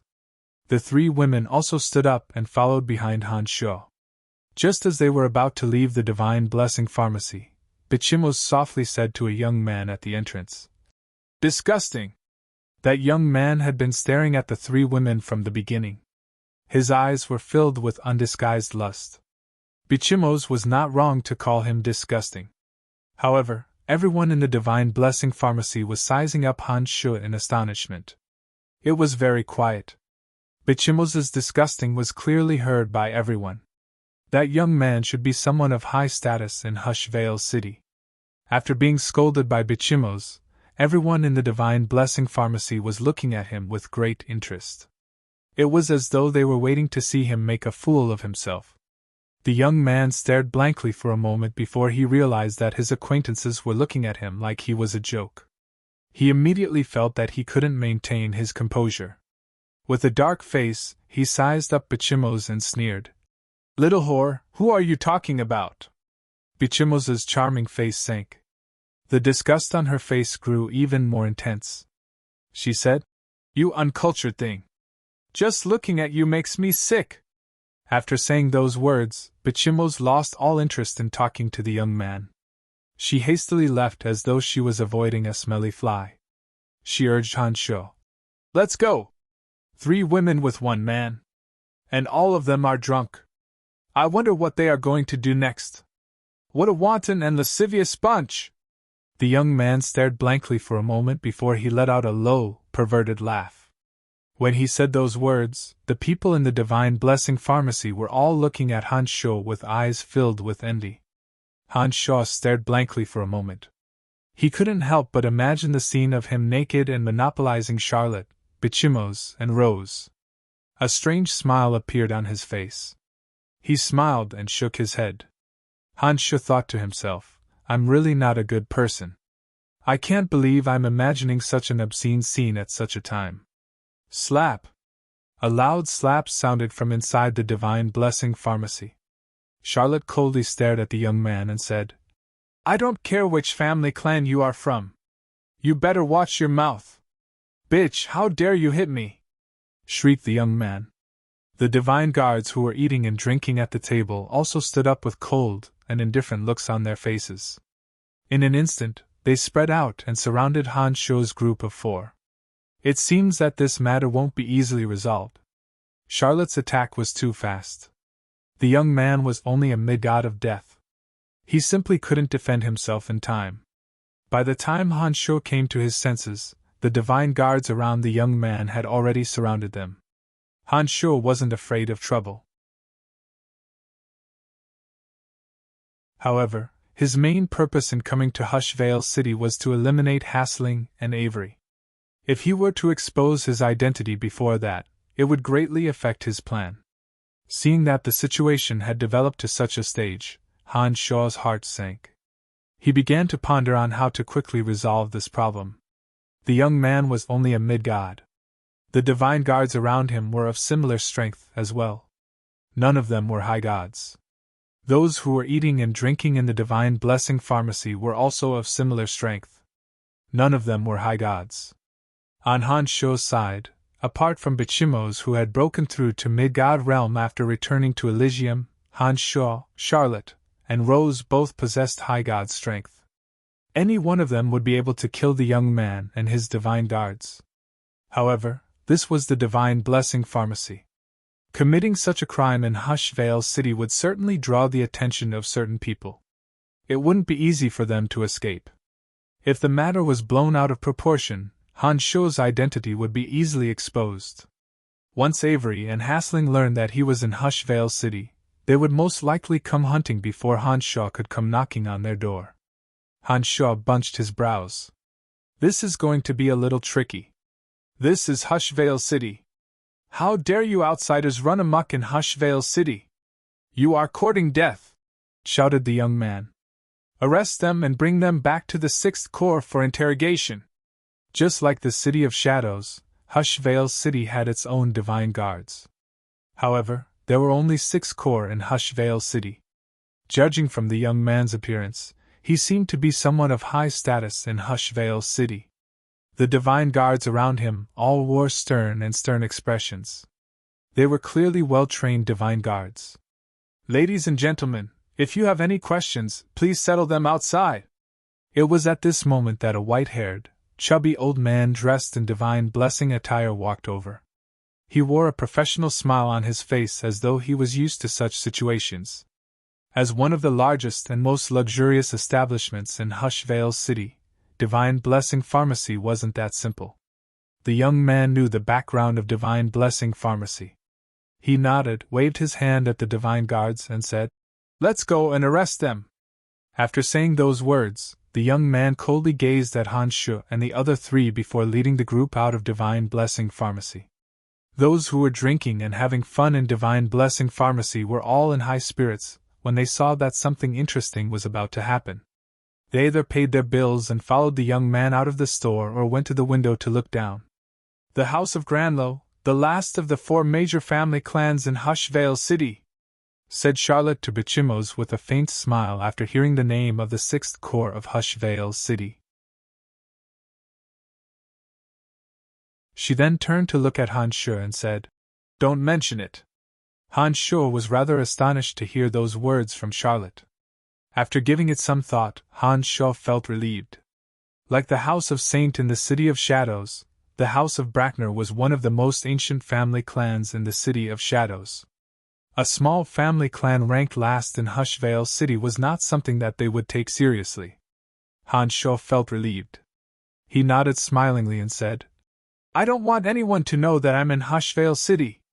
"I won't trouble you," replied Charlotte. She did not understand why Han Shu would say that. But she nodded anyway, indicating that she understood what Han Shu meant. Rose did not say a word, but her face was rather ugly. That young man's words were too offensive. She was clearly enraged. "Sister Charlotte, teach that guy a lesson," said Bichimos in a cold voice. She seemed to be very displeased. "Forget it. This is Hushvale City. It's better to avoid unnecessary trouble. I have already given him a slap on the face. After we reveal our identities, I don't think he will dare to use the 6th Corps of Hushvale City to pressure us." Charlotte consoled Bichimos in a gentle voice, seemingly not wanting to escalate the matter. "Sister Charlotte, his words are so unpleasant. How can we just let it go like that?" Bichimos was rather displeased and had an angry look on her face. As they were talking, Han Shu and the other 3 walked out of Divine Blessing. Charlotte shot a cold glance at the young man and was about to reveal her identity. But before she could say anything, the young man sneered at Han Shu and said, "You have quite the luck with women, kid. Isn't it nice to have 3 women by yourself? Hee, when we get to the 6th Corps, I'll give you even more enjoyment and let you experience an even more wonderful feeling." The young man seemed to be more interested in Rose. His eyes impudently roamed up and down her body. He chuckled and said, "White-haired beauty, I like your type the most. We can have a good chat later." Among the 3 women, only Rose remained silent. She did not attack him. He seemed to have a good impression of Rose. His words were very bold. However, he obviously didn't know that Rose, who didn't say a word, was the real god of slaughter. Especially when he called Rose a white-haired beauty. This violated Rose's greatest taboo. When Han Shu saw the cold glint in Rose's eyes, he knew that something bad had happened. Before he could say anything, a few strands of Rose's hair suddenly shot out. Rose was very close to the young man. He couldn't even dodge a slap from Rose, let alone Rose, who was slightly stronger than him. The strands of hair shot out and sank into the young man's chest. Rose swung her hair and sent the young man flying far away. He was already dead by the time he landed on the ground. Han Shu's face changed. When he saw Rose attack, he knew that there was no way to end this peacefully. Before Charlotte and Bichimos could react, Han Shu shouted in a low voice, "If you want to do it cleanly." Rose put on a cold face when she heard Han Shu's words. Her long hair danced wildly in the air. The surrounding divine guards turned pale with fright as her long hair pierced through their chests. All of them died on the spot. Not a single one managed to escape alive. "What are you waiting for? Let's go!" Han Shu shouted at Bichimos and Charlotte.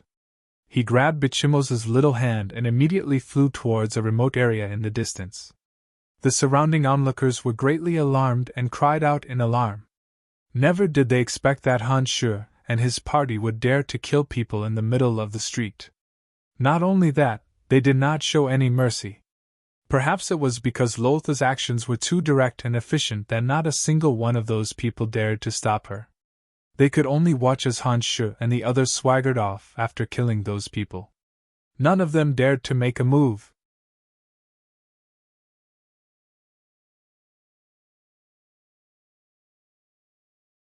Chapter 762.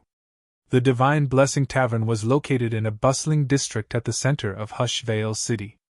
Many people had clearly seen how Rose killed those people on the street.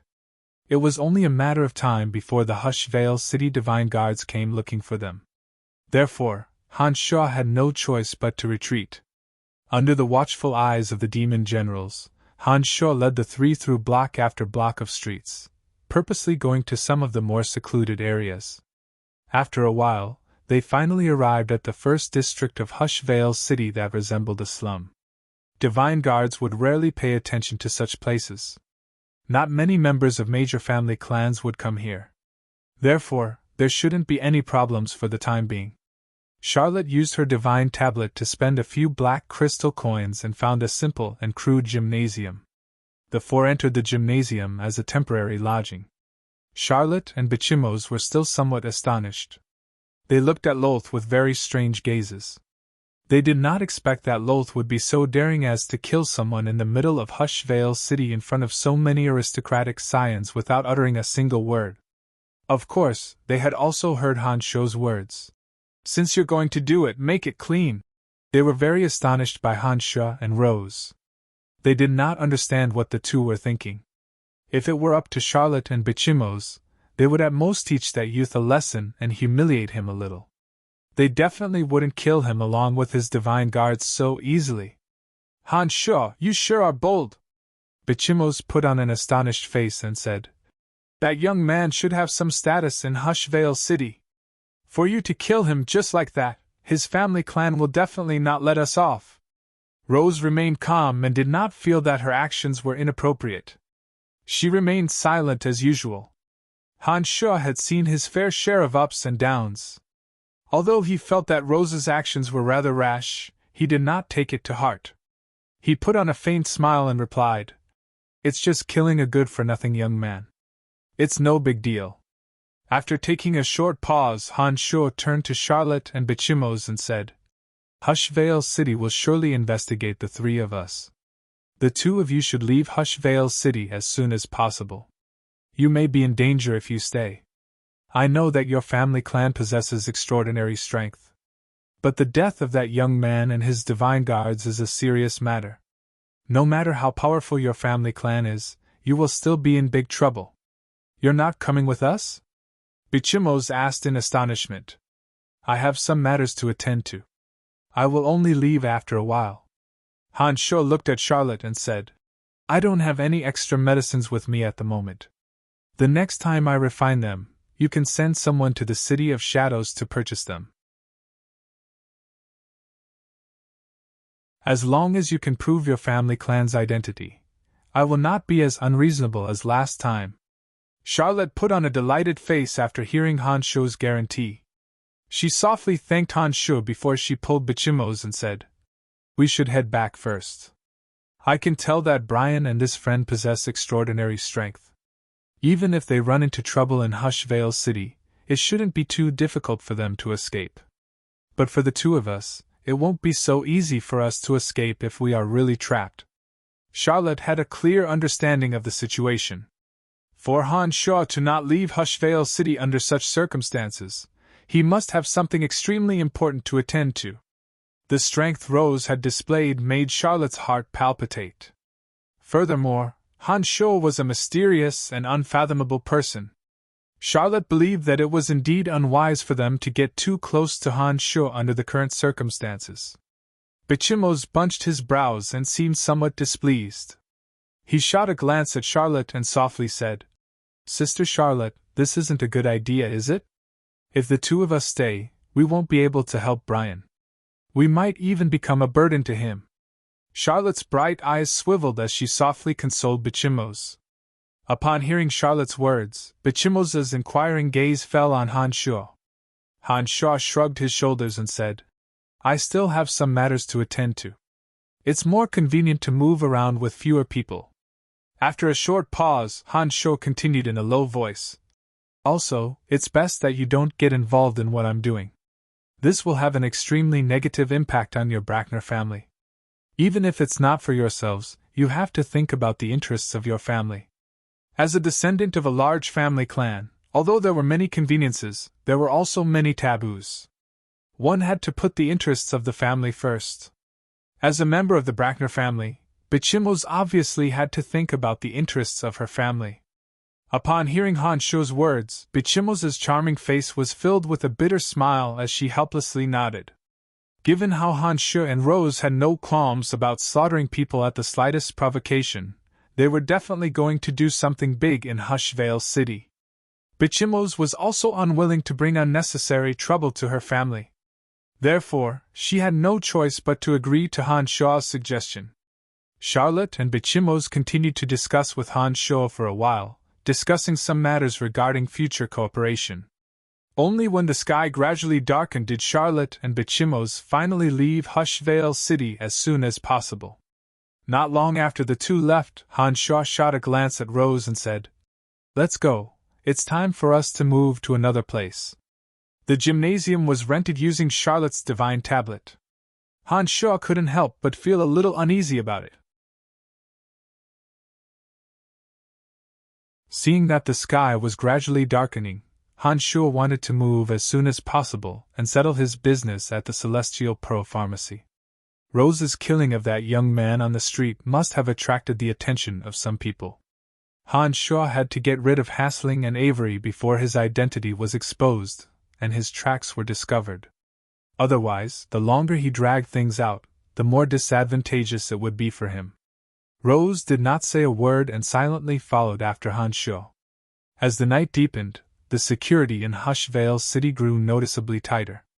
Squads of divine guards patrolled the streets at night. Their eyes were vigilantly scanning their surroundings, searching for any suspicious traces. Han Shuo knew that those divine guards were most likely looking for him and Rose. With the help of his demon general's vision, Han Shu and Rose easily evaded the squads of divine guards and appeared in front of the God Swamp Pharmacy's entrance after midnight. The God Swamp Pharmacy was quiet and peaceful at night. The gods were cultivating in the dark. The pharmacists, after a long day of hard work, needed to sleep.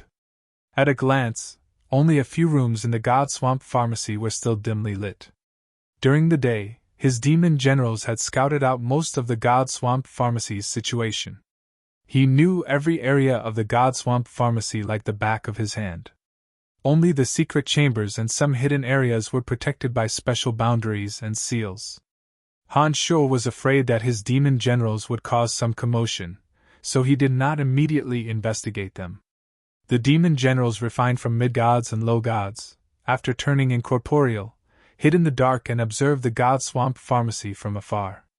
The demon generals refined from Eugene and Eugene, on the other hand, were assigned by Han Shuo to explore the secret chambers and sealed areas protected by boundaries.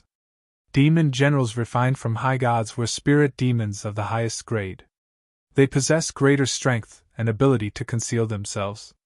It would be more likely for Han Shuo to send them to explore some hidden areas. Rose was right beside Han Shuo. She could sense strange lifeforms flying out from Han Shuo's body. They were like invisible flying insects that spread in every direction. Just like Andrina, Rose was very curious about Han Shuo's demon generals. She, who had been silent all this time, asked in a soft voice, "What are those things flying out from your body?" "They are similar to the little spiders you control. They are used to gather information," Han Shuo casually replied. He did not intend to give a detailed explanation. "It's different. My little spiders are formed by the cells in my body using a special energy. They don't have the ability to fly or hide." After a short pause, Rose closed her eyes and sensed for a moment before she continued. "Moreover, they are far less powerful than lifeforms like you. You are not a foreigner." "How did you do it?" "You're a slave. Ask less questions and do more work." Han Shuo didn't want to answer and directly slapped a label on him. Rose's eyes dimmed. She seemed to have recalled her identity. She curled her lips and said disdainfully, "What's so great about that?" Han Shuo ignored her. Under the dim light of the night, the two demon generals of the highest grade had already approached the boundary with the secret chamber. Boundaries that could sense the existence of boundaries from afar generally wouldn't be particularly powerful. The two demon generals of the highest grade easily broke through the boundary and went all the way inside. It was a secret passageway leading to the underground. The walls were covered with energy crystals, making the passageway appear brightly lit. As they went deeper, there were 7 to 8 small boundaries blocking their way. The 2 demon generals of the highest grade passed through safely without triggering any abnormalities in the boundaries. When they were about 500 to 600 meters underground, a black iron door blocked the demon generals' prying. The black iron door had an extremely dense boundary energy. The grooves on the door were filled with high-purity energy crystals. The boundary energy was extremely powerful. It was impossible for the demon generals to go any further. There had to be some sort of secret behind the iron and stone door. Before confirming that Avery was inside, Han Shaw didn't dare rashly let the demon generals barge in. Once the boundary reacted and alerted the people inside, it would cause them to be on their guard. This would be detrimental to this operation. Han Shaw controlled the demon generals to stop in front of the black iron door. He waited patiently, wondering if he should take the risk. Just as Han Shaw was pondering, the demon generals placed outside the God Swamp Pharmacy noticed a person wearing the uniform of a pharmacist entering the God Swamp Pharmacy. Han Shaw's heart jolted. He temporarily stopped his wild thoughts and quietly waited for the person to enter. The person did not disappoint Han Shaw. He cautiously entered the God Swamp Pharmacy and headed straight for the black iron door. After a while, the person stood in front of the iron door and twisted a crystal compass. Then, a soft voice sounded from the other side of the door. "Who is it?" "It's me, Karf."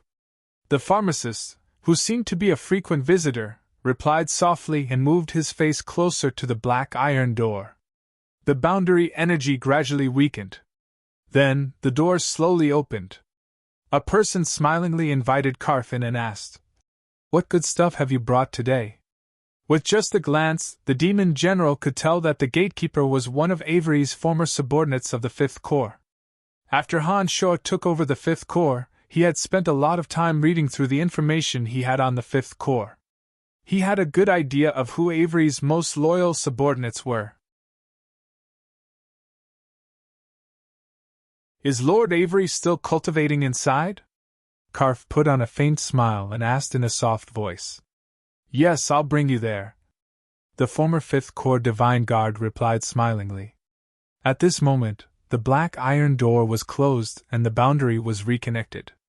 The two's voices grew softer and softer. Outside the God Swamp Pharmacy, Han Shaw's expression jolted. He put on a faint smile and said, "Very good. That Ralph of the 2nd Corps' information is indeed accurate. Avery really is with Hassling. No wonder the House of Saint couldn't find him." As he spoke, Han Shaw nodded at Rose and walked out from the darkness. He softly cried, "Follow me!" Han Shaw made a beeline for the God Swamp Pharmacy. With the omnipresent vision of demon generals, Han Shaw easily evaded the detection of the God Swamp Divine Guards and headed straight for the entrance of a secret chamber protected by boundaries. The boundary in front of the door was only used as a warning and to conceal the existence of the secret chamber. With Han Shaw and Rose's strengths, it wasn't difficult for them to evade the boundary.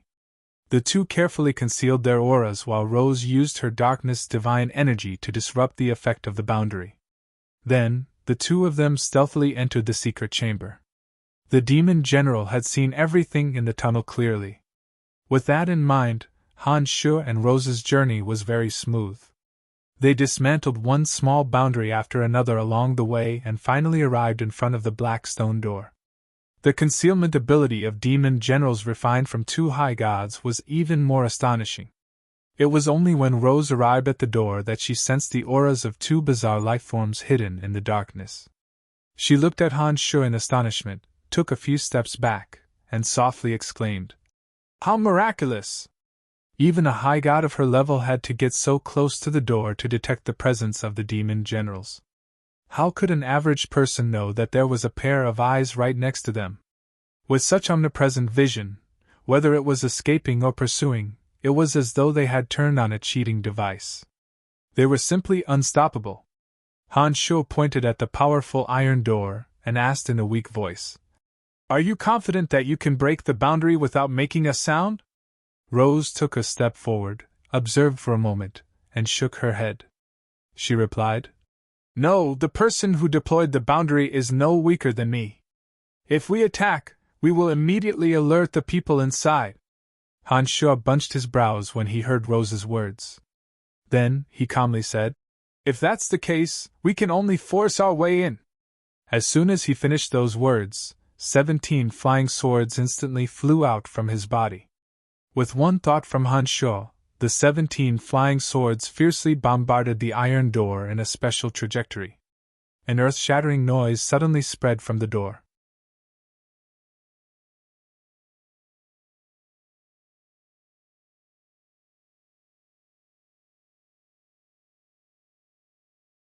Chapter 763.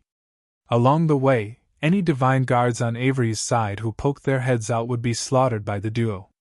The spacious underground chamber was filled with the wails of ghosts and howls of wolves.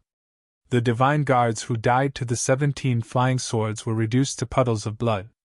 The bodies of those divine guards killed by Lolth were quickly corroded when they came in contact with the puddles of blood. The duo charged into the chamber like a god slaying a god.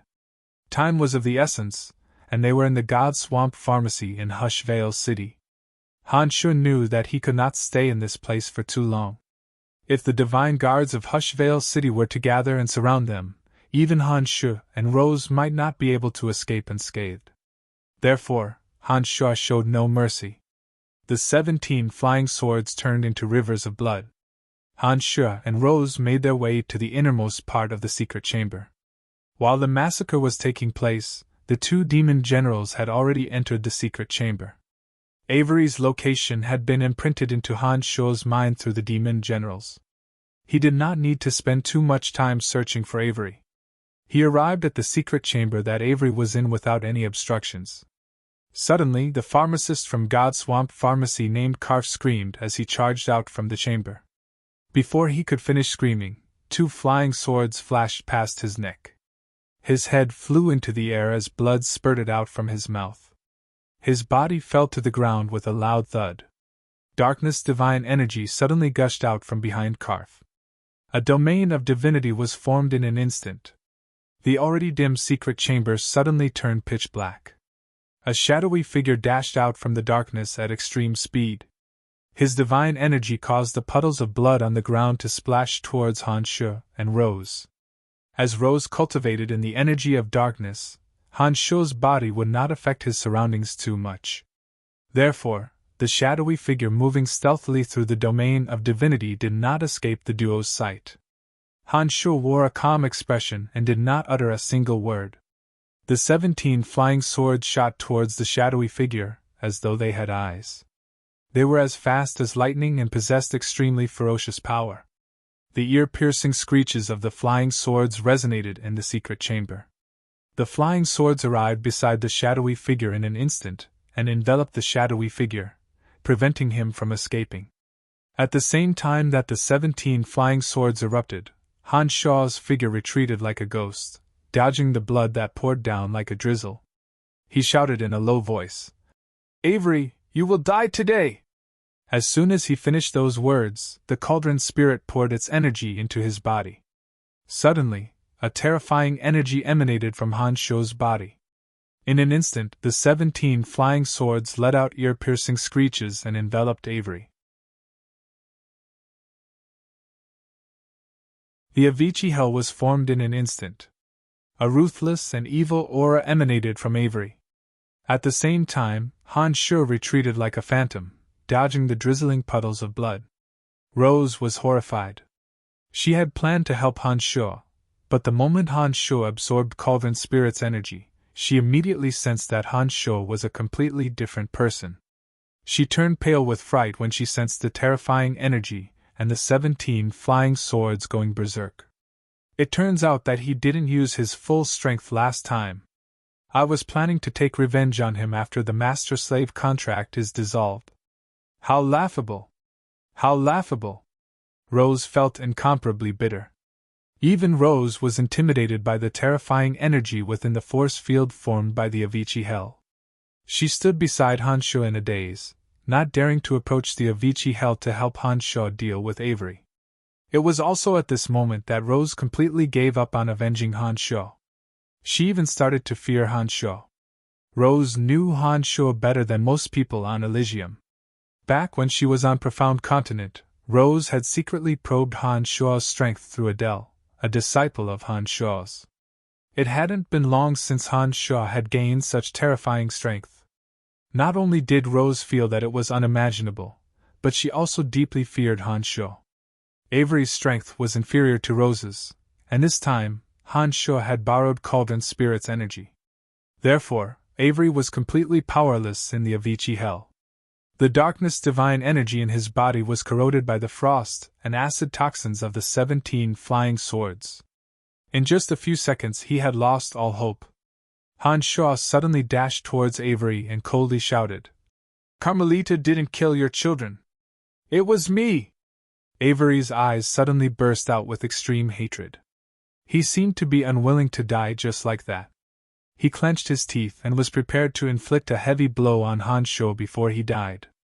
Unfortunately, Han Sho did not give Avery any chance to do so. The 17 flying swords circled around Avery's chest and severed all the vitality in his body. Before the acid toxins could corrode Avery, the 17 flying swords suddenly flew back to the side. Han Sho abruptly closed in on Avery and extended his left hand.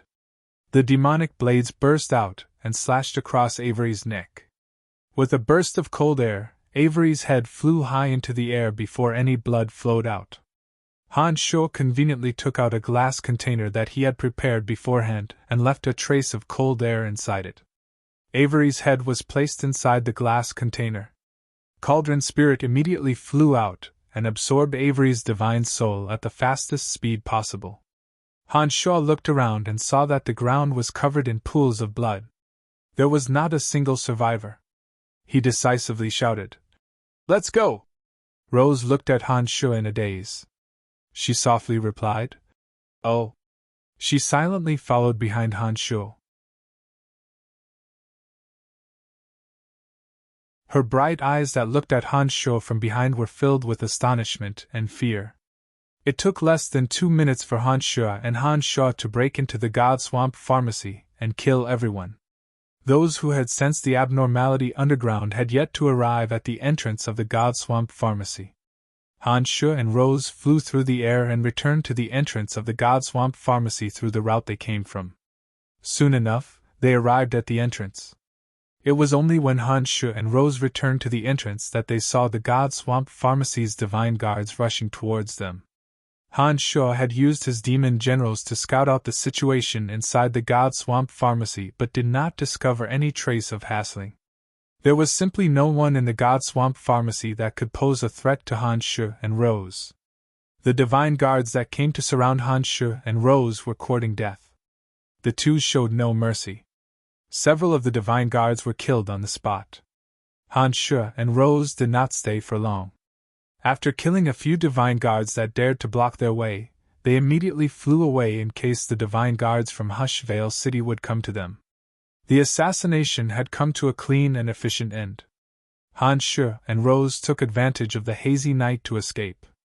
The God Swamp Pharmacy's divine guards could only see 2 figures. In just one day, 2 murders took place in Hushvale City.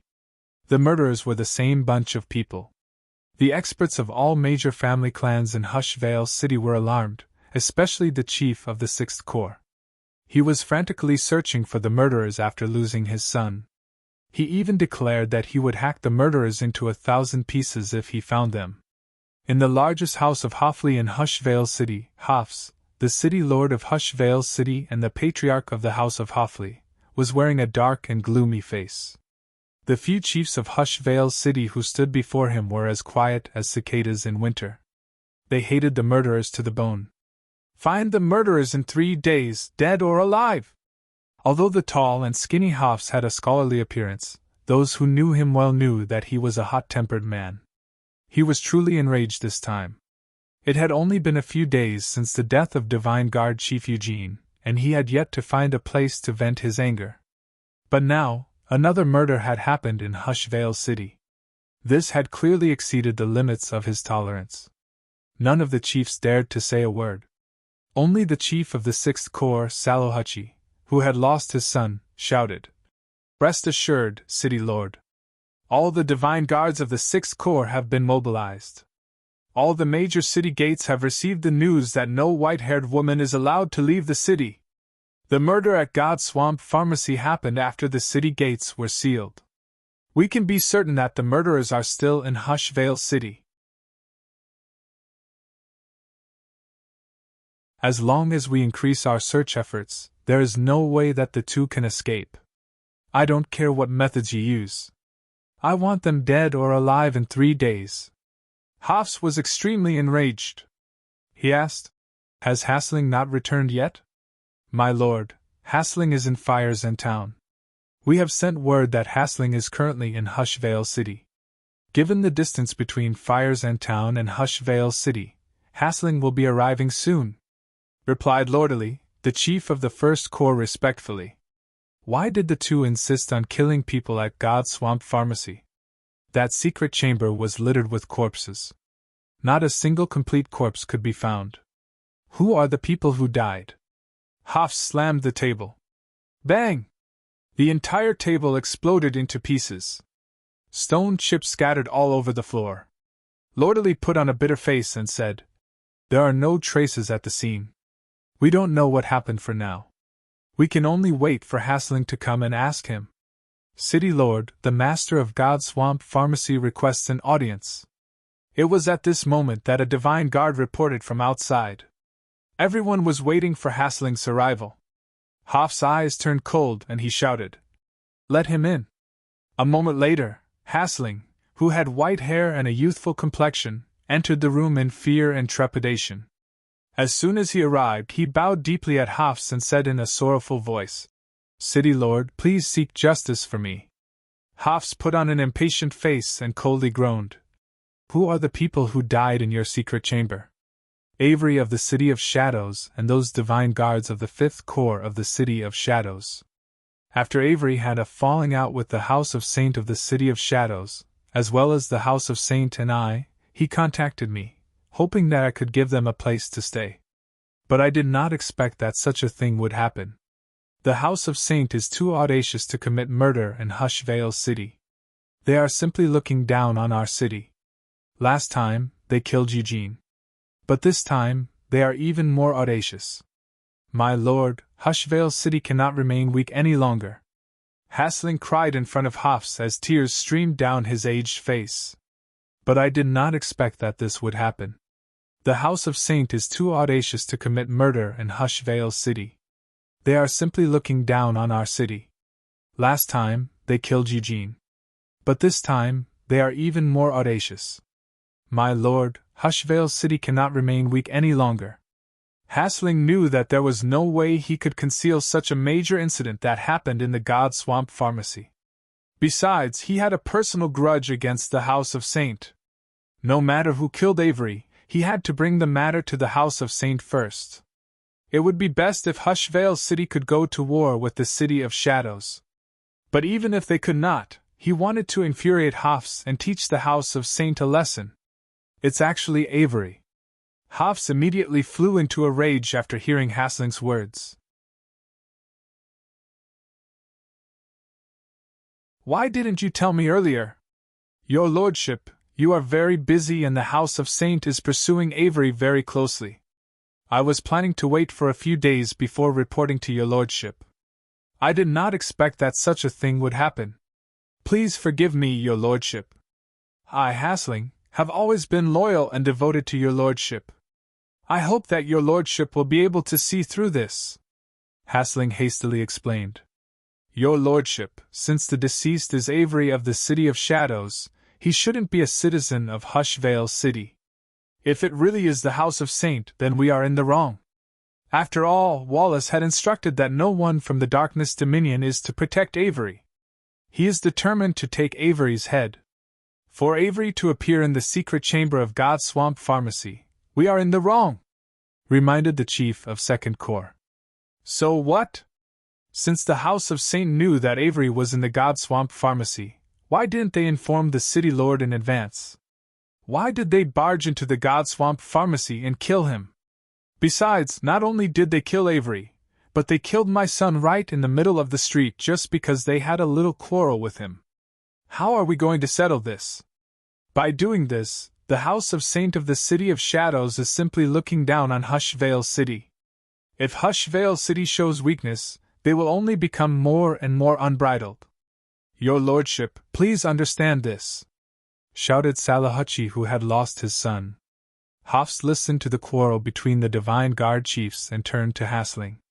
His face turned gloomy, and he instructed in a low voice. No matter what, those who have killed in my Hushvale City will not be able to leave. The few of you, send out all your Divine Guards to investigate. If they are found, kill them on the spot.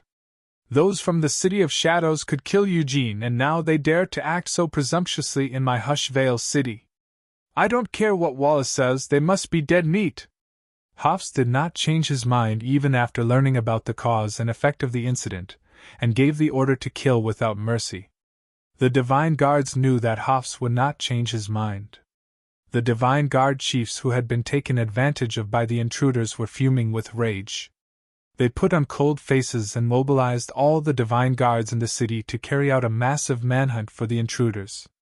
At this moment, Han Shu and Rose, who had turned Hushvale City upside down, had found a new gymnasium in one of the most remote districts of Hushvale City. However, before they arrived at the gymnasium, Rose's long hair was completely covered by a jet-black silk scarf. After concealing her conspicuous features, the two found a new gymnasium. This time, Han Shu rented the gymnasium using his own divine tablet. After arriving at the gymnasium, Han Shu calmly sat down and did not appear to be in a hurry. However, after the massacre at God Swamp Pharmacy, Han Shu noticed that the way Rose looked at him had changed. From time to time, she would crease her brows and look at him as though she had something to ask but was embarrassed to do so. After a few times, Han Shu grew impatient. He looked at Rose from afar and asked, "What do you want to say?" Rose stared blankly for a moment. She hesitated for a moment before she asked, "Back at the Demon Mountain, why didn't you kill me right from the start? Based on the strength you displayed last night, if you had used your full strength, I wouldn't have been able to survive." Back then, Han Shu had used his full strength. It was only because Cauldron Spirit wasn't with him that he couldn't kill her. Cauldron Spirit was also Han Shu's greatest secret. Therefore, he naturally couldn't reveal how important Cauldron Spirit was to him. Han Shu stared blankly at the curious Rose for a moment. After failing to come up with an excuse after a long while, he coldly said, "Remember who you are and stop asking irrelevant questions." Upon finishing those words, Han Shu closed his eyes in silence, and no longer paid any attention to Rose. Rose was furious. The more she spent time with Han Shu, the more she felt that Han Shu was despicable. Despite being a mysterious person, Han Shu was tight-lipped and refused to tell her the truth. On top of that, he would order her around all day long. This filled Rose's heart with resentment, but she had nowhere to vent it. "When are we leaving?" Rose glared hatefully at Han Shu for a few more times before she asked.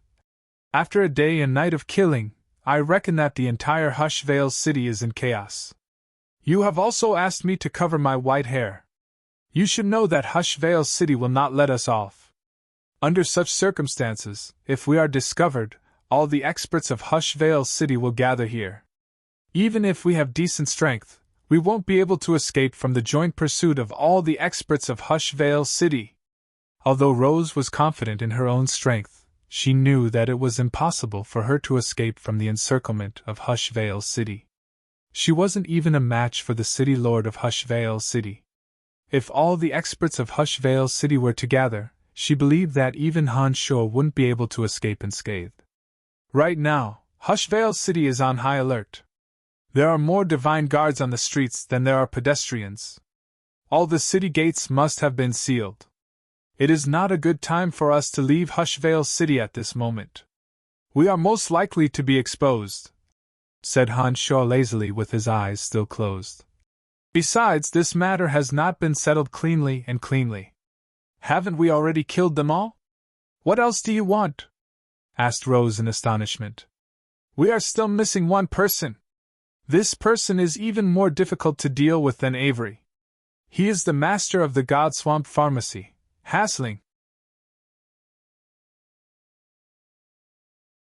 Han Sho opened his eyes and looked at Rose. He explained, "Putting aside the personal grudges between me and Hassling, for the sake of the Celestial Pearl Pharmacy's dominance over the Darkness Dominion, I must eliminate him. You still dare to make a move at a time like this?" Rose was shocked by Han Shaw's audacity. She cried out in alarm.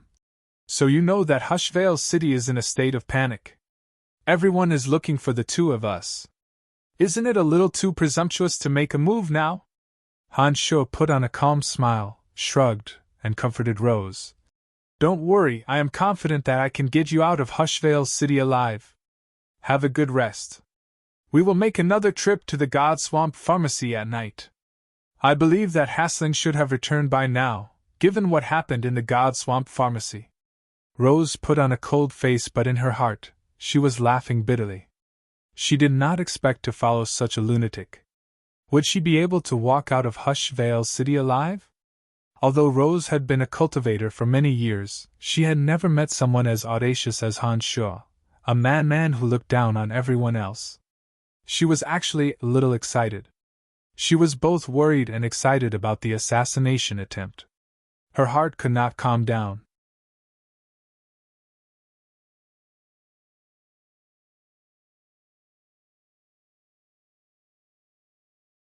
Chapter 764. As night fell, the streets of Hushvale City were filled with divine guards. Those divine guards wore gloomy faces and were silent. Their eyes were vigilantly looking all around. Many small family clans and gymnasiums were visited by these divine guards. The interrogations of the white-haired beauty were repeated time and time again. Most of the ordinary gods in the gymnasiums and the family clans did not know what happened in Hushvale City yesterday. However, they could guess that something big must have happened in Hushvale City. Otherwise, the streets wouldn't be filled with divine guards. Hushvale City had entered an unprecedented state of vigilance. The most prosperous streets were visited by the divine guards. As the search circle narrowed, the divine guards gradually moved towards the more desolate and impoverished districts. It was obvious that they were not going to let go of every corner of Hushvale City. It was at this moment that Han Sho and Rose stealthily left the desolate gymnasium and headed towards the bustling street where the God Swamp Pharmacy was located.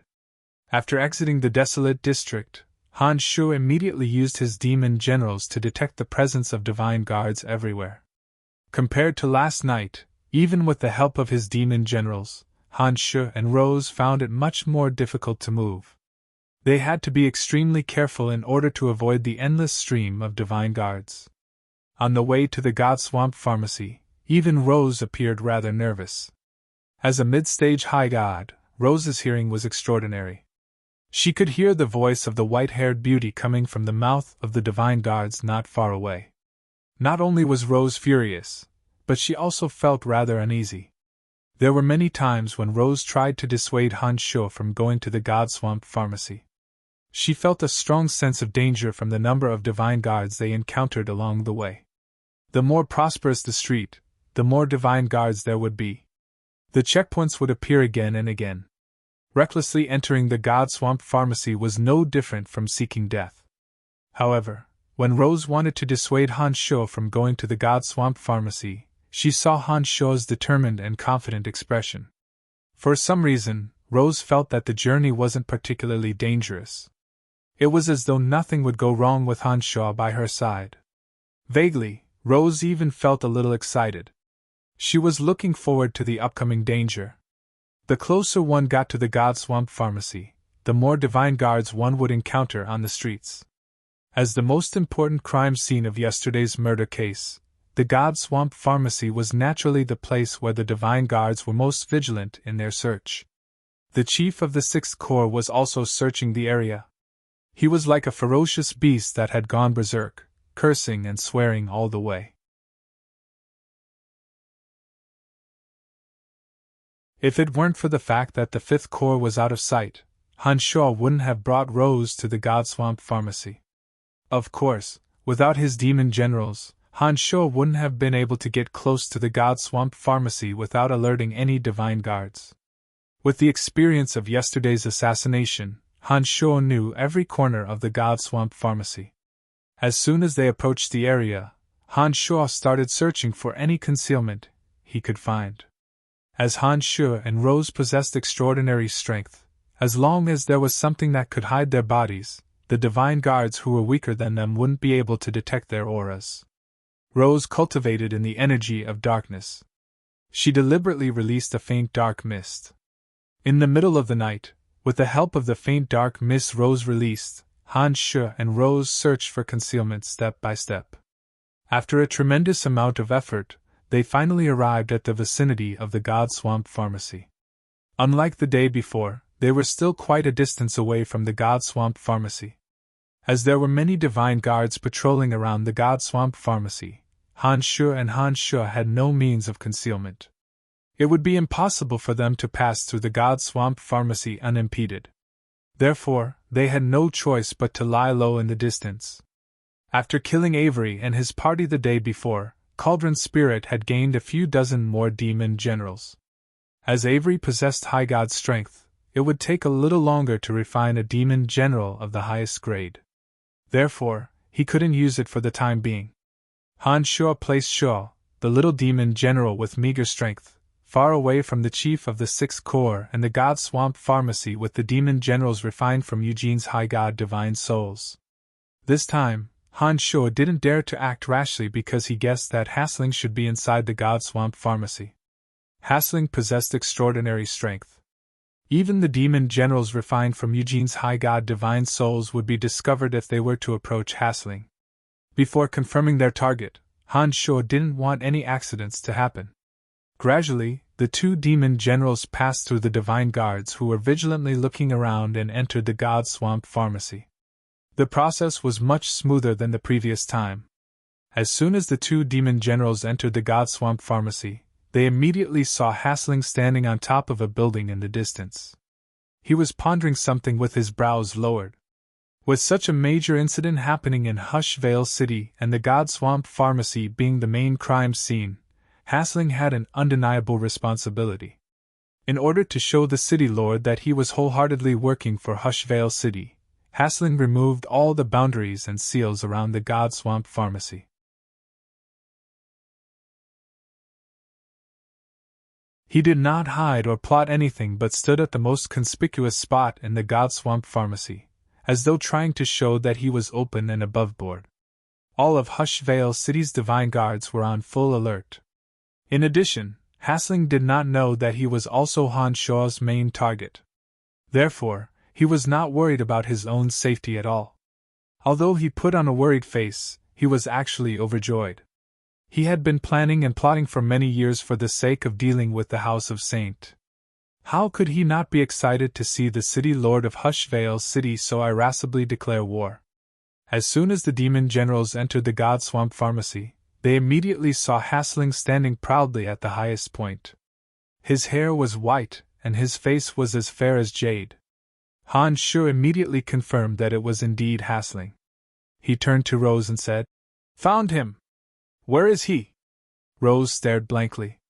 She did not expect that Han Shuo would be able to find his target so quickly. Han Shuo pointed at the tallest building in the distance and smilingly said, "He's at the top of that building. We are too far away from him. You won't be able to see him. Right now, we should be thinking about how to approach that building stealthily and kill Hasling. The area around God Swamp Pharmacy is vast and empty. There is no place to hide. It is almost impossible for us to avoid the eyes and ears of all the divine guards. I think we should wait for a while." Rose looked around and bunched her brows. She was certain that under such circumstances, it would be impossible to approach the building stealthily. If only Earth Elite Zombie was here, Han Shuo suddenly thought to himself as he gazed at the building in the distance. He started to miss the days when he had the 5 elite zombies by his side. Given the current circumstances, he would not be able to avoid detection by the divine guards stationed in Hushvale City even if he flew there. The only way he could approach the place without alerting anyone was to use Earth Elite Zombie's ability to burrow into the ground. However, Earth Elite Zombie and the others did not stay by his side as they wished to improve their strength. "I don't want to sit around and wait for death. We don't have much time," Han Shuo shouted calmly as he stared at hassling with his two demon generals. "Under such circumstances, how do you think we can approach the building stealthily?" Although Rose admired Han Shuo a little for being so persistent, she still told him the truth and told him that they had no chance. Han Shuo did not say a word. Strange lights flashed through his eyes. His brain was spinning rapidly as he tried to come up with a solution.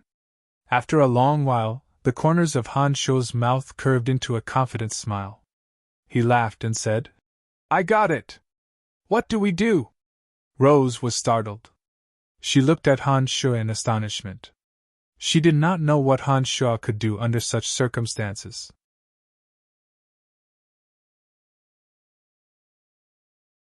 "Everyone is looking for you. What do you think will happen if you appear in the vicinity?" asked Han Shuo in a faint smile. Rose's heart turned cold.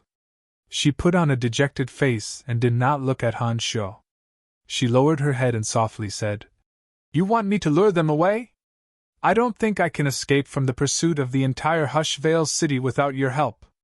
Master, are you trying to send me to my death?" Ever since Han Shuo had subdued Rose, Rose had never addressed him as master without Han Shuo's explicit orders. But now, for some unknown reason, Rose actually addressed him as master. Perhaps she was disheartened and had lost all hope. Han Shuo immediately knew that Rose was thinking the wrong thing. But for some unknown reason, when he saw Rose's dejected expression, Han Shuo felt a little sorry for her. He shook his head and cast away the strange feeling in his heart. Then, he said in a cold voice, "I have never thought of sending my own people to their deaths." Upon hearing Han Shuo's words, Rose, who had a dejected expression on her face, suddenly raised her head in pleasant surprise and asked, "Then what do you plan to do?" A demon head gradually materialized. Han Shuo's eyes sparkled as he stared at Rose. He ordered, "Take off the headscarf." Rose was somewhat uncomfortable under Han Shuo's intense gaze. She avoided Han Shuo's gaze and took off the headscarf. Her silky silver hair flowed out and hung down to her waist. Han Shuo stared at Rose. Rose's expression became more and more strange. She didn't know why Han Shuo's gaze was so strange at this time. Suddenly, Rose covered her sexy lips in panic, fearing that she would scream. Her other hand pointed at the demon head that was gradually transforming.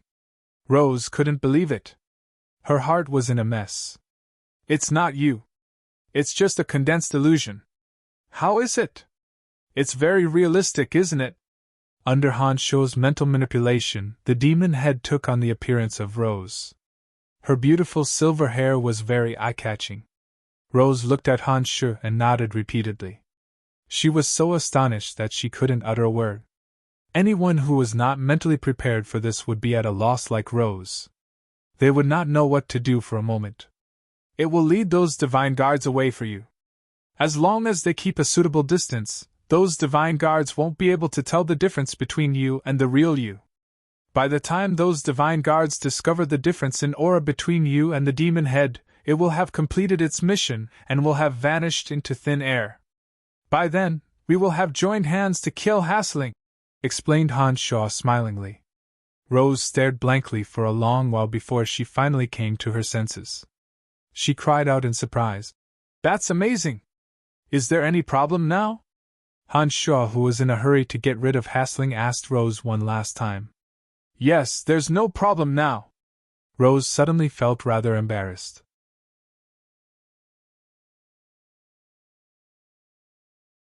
Perhaps it was because she had misunderstood Han Shuo's plan. Now that she thought about it, it seemed that she had been overthinking. "All right then, I will make my move now. Once those divine guards are lured away, we will immediately go and slaughter them," shouted Han Shuo. The demon head in Rose's form slowly walked out from his hiding spot and rapidly flew towards the God Swamp Pharmacy. The demon head in its tangible form was as light as a feather. It floated towards the God Swamp Pharmacy like a catkin. There were many divine guards in the vicinity. Almost as soon as the demon head appeared, the divine guards discovered Rose. They immediately started shouting, "It's the white-haired woman! It's her! It must be her! How dare she come? The city lord has ordered us to kill them on sight. Don't hold back. Move! Do not let them escape, or we will not be able to answer to the city lord." The shouts and shouts of the divine guards broke the silence of the night. Those divine guards who did not see Rose's demon head were alarmed. They came out from their hiding spots and chased after the demon head. As soon as the demon head approached the God Swamp Pharmacy, Rose in her demon head immediately sensed that something was amiss. She immediately turned around and left, disappearing into the distance. All the divine guards became excited. They shouted and chased after the demon head. The divine guards at the entrance of the God Swamp Pharmacy also flew out, shouting and yelling. City Lord of Hushvale City, Hafs, had given them a deadline of 3 days. These divine guards knew that Hafs was a hot-tempered person. If they could not kill the murderer within 3 days, he might reprimand the divine guard chiefs. If their chief were to suffer, they, as subordinates, would not be able to escape punishment. They did not know how badly they would be reprimanded by their chief. Therefore, in order to avoid the worst consequences, the divine guards chased after the demon head as though they were high on aphrodisiacs. In the blink of an eye, the divine guards surrounding the God Swamp Pharmacy dispersed. Their gazes were fixed on Rose as they chased after the demon head. Hasling, who was on top of the tallest building, also noticed the anomaly.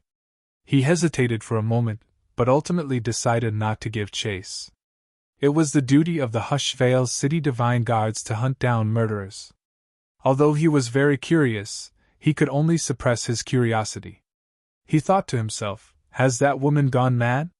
She knows that the God Swamp Pharmacy is the most important location for the murder case. There will be a large number of divine guards around." As soon as the divine guards at the entrance of the God Swamp Pharmacy left, Han Shu immediately shouted, "Let's go!" Without the surveillance of the divine guards, Han Shu and Rose did not have to worry about being discovered before they even entered the God Swamp Pharmacy.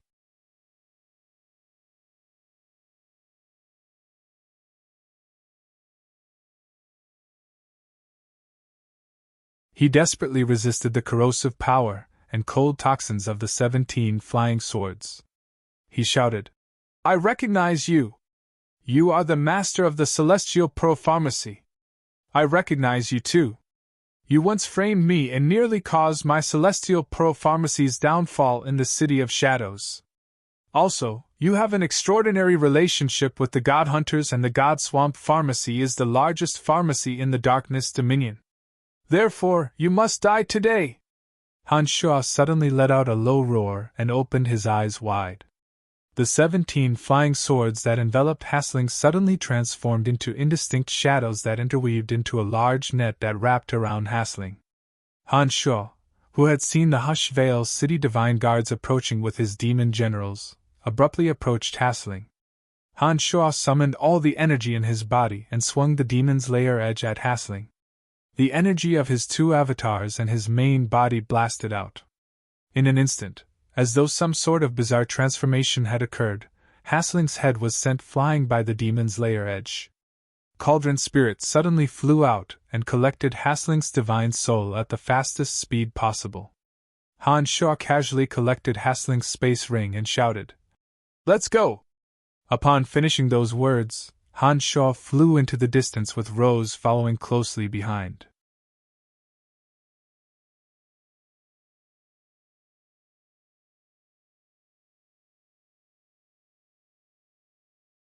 Chapter 765. The Hushvale City Divine Guards that had been dispersed from the God Swamp Pharmacy were returning from the vicinity. They happened to see Han Shu and Rose flying away from the tallest building in the God Swamp Pharmacy, and immediately chased after them. At the same time, a furious roar sounded from the direction they came from. "God damn it, it's an illusion!" The voice belonged to the chief of the 6th Corps, Salohachi. He had been chasing after the demon general with a group of divine guards for half a day. With great difficulty, he finally caught up with the demon general that had taken the form of Rose. Sallow-Hutchie immediately sensed that something was wrong with the demon general. The demon general quickly dissipated and vanished. Sallow-Hutchie immediately knew that it was an illusion. Sallow-Hutchie could sense the trajectory of the demon general. But at this moment, he heard a cry of alarm behind him. He immediately realized that he had been lured away. Ignoring the demon general that had flown away, he hastily returned and chased after Han Shui and Rose with the other divine guards. "Hasling is dead! Hasling is dead! Master is dead! Master has been killed!" The loud cries of the Hushvale City divine guards and those from the God Swamp Pharmacy sounded from the God Swamp Pharmacy. The news of Hasling's death was immediately received by all the divine guards in the vicinity. All the divine guards in Hushvale City were enraged. The murderer had returned to God Swamp Pharmacy and killed Hasling even though they were under tight defense. Such a ruthless and reckless act was as though the divine guards of Hushvale City were nothing to him. He did not give them the slightest bit of respect. What they found most unacceptable was that the murderer had succeeded in humiliating them. It was a blatant insult and provocation. What? As though he had suffered a heavy blow, Sallow-Hutchie's rage exploded like a mountain torrent. Like a wild beast that had gone berserk, he gasped for air and bellowed. "Stop them! If they don't die today, all of you will die!" All the divine guards of Hushvale City went berserk. They swarmed out from every corner and chased after Han Shui and Rose. Divine guards from other corps also rushed over after hearing the commotion. The entire street was in an uproar. There must be at least one divine guard within 10 meters of Han Shui. Even if Han Shui had extraordinary abilities, he would not be able to completely conceal himself under such a dense encirclement of divine guards. He was surrounded by Hushvale City divine guards from all directions. Every single one of them had their eyes fixed on the two. Unless Han Shui could turn invisible like a demon general, he would not be able to vanish into thin air under the watchful eyes of so many. Rose stuck close to Han Shui. Neither of them had any intention of fighting. They chose to rush through areas where the crowd was sparse.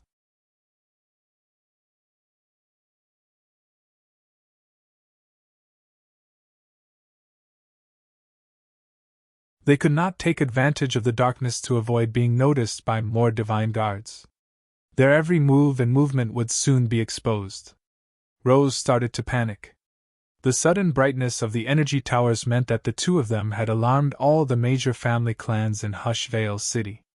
The situation was becoming more and more unfavorable for the two. The sudden brightness of the energy towers only caused Han Shui to crease his brows. He seemed to be repulsed by the blinding light. He even let out a cold groan and wore a disdainful smile on his face as he continued to shuttle back and forth. Gradually, due to the bright light of the energy towers and the arrival of divine guards from other corps, Han Shui and Rose found it difficult to move forward. It suddenly became difficult for them to find an opening to break through. Han Shui's heart turned cold. He originally had no intention of starting a massacre in Hushvale City. But from the looks of it, Hushvale City was prepared to tear him and Rose into a million pieces. With things having come to this, Han Shui had no more misgivings. The 17 flying swords streaked across the sky while emitting ear-piercing whistles. The 17 flying swords glowed brilliantly under the dazzling light. The divine guards in front of Han Shui had barely formed an encirclement when they were struck by the flying swords one step ahead of them. The 17 flying swords were extremely sharp and carried terrifying toxins of acid and frost. Any divine guard who was struck by the flying swords would have his divine body begin to melt and turn into a puddle of blood and water. Without uttering a single word, Han Shui used his demon generals to scan for any abnormalities in his surroundings. The 17 flying swords whizzed past him and killed any divine guards who dared to block his way. His attacks were ruthless and decisive. The 17 flying swords were deployed. Under the blinding light, the divine guards blocking his way were killed one after another. In just a short while, nearly 30 low god and mid god divine guards had been turned into puddles of blood. Naturally, the cauldron of myriad demon would not let go of such an opportunity to improve its strength.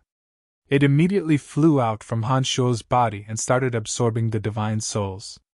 Han Shuo's face was as calm as a boulder. Strange lights flashed in his eyes as the images of the 17 flying swords were reflected in his eyes. With the 17 flying swords paving the way, any divine guards in Han Shuo's way would be killed before they could even get close to him. There was simply no way for them to form an encirclement. They could not hinder Han Shuo for even a second. Han Shuo was able to charge through the defensive circle formed by the divine guards and kill his way out. Wherever Han Shuo and Rose passed, they left behind a trail of melted corpses.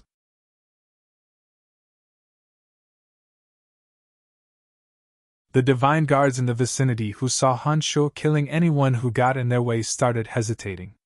When a group of divine guards saw the 17 flying swords whizzing towards them, they actually parted in fear and made a path for Han Shuo. As soon as the 17 flying swords appeared, the 17 flying swords whizzed past in 17 streaks of light. They did not waste any time killing the divine guards who made way for them. As soon as the 17 flying swords passed through, Han Shuo and Rose's figures flashed and disappeared. They broke through the encirclement of the divine guards. After the 17 flying swords appeared, Han Shuo killed all the divine guards in his way. His acid and frost poisons killed all the divine guards who got in his way. All the divine guards who witnessed the scene were indescribably terrified. After the first batch of divine guards made way for Han Shuo, more and more divine guards made way for him, allowing Han Shuo to break through their encirclement. Cauldron Spirit transformed into a hazy shadow and followed closely behind the 17 flying swords. It was wholeheartedly collecting the divine souls killed by the flying swords. From time to time, it would release a few demon generals to assist it. Without encountering a single high god, Han Shuo's journey was unimpeded. As soon as Han Shuo exited the street block, the chief of Hushvale City's second corps hastily rushed over. As soon as he arrived, he saw Han Shuo, who was brimming with murderous intent. The chief of Hushvale City's second corps was enraged by Han Shuo's arrogant behavior. Without saying a word, he dashed towards Han Shuo and said in a sinister and cold voice, "Let's see where you can run to now." Han Shuo's heart sank when he saw a mid-stage high god charging at him with a large group of divine guards. There were also many divine guards from various regions gathering around him. He hastily changed his direction, evaded the chief of Second Corps, and charged in another direction. Even with the 17 flying swords operating the Avicii held to the limit, there was no way Han Shuo could kill the mid-stage high god divine guard chief in a single exchange. Every second counted. The chief of 6th Corps behind him and the other divine guard chiefs from Hushvale City would arrive. Once he was surrounded by so many experts, Han Shuo believed that he would not be able to escape alive. Therefore, Han Shuo did not waste a single second on the chief of divine guards.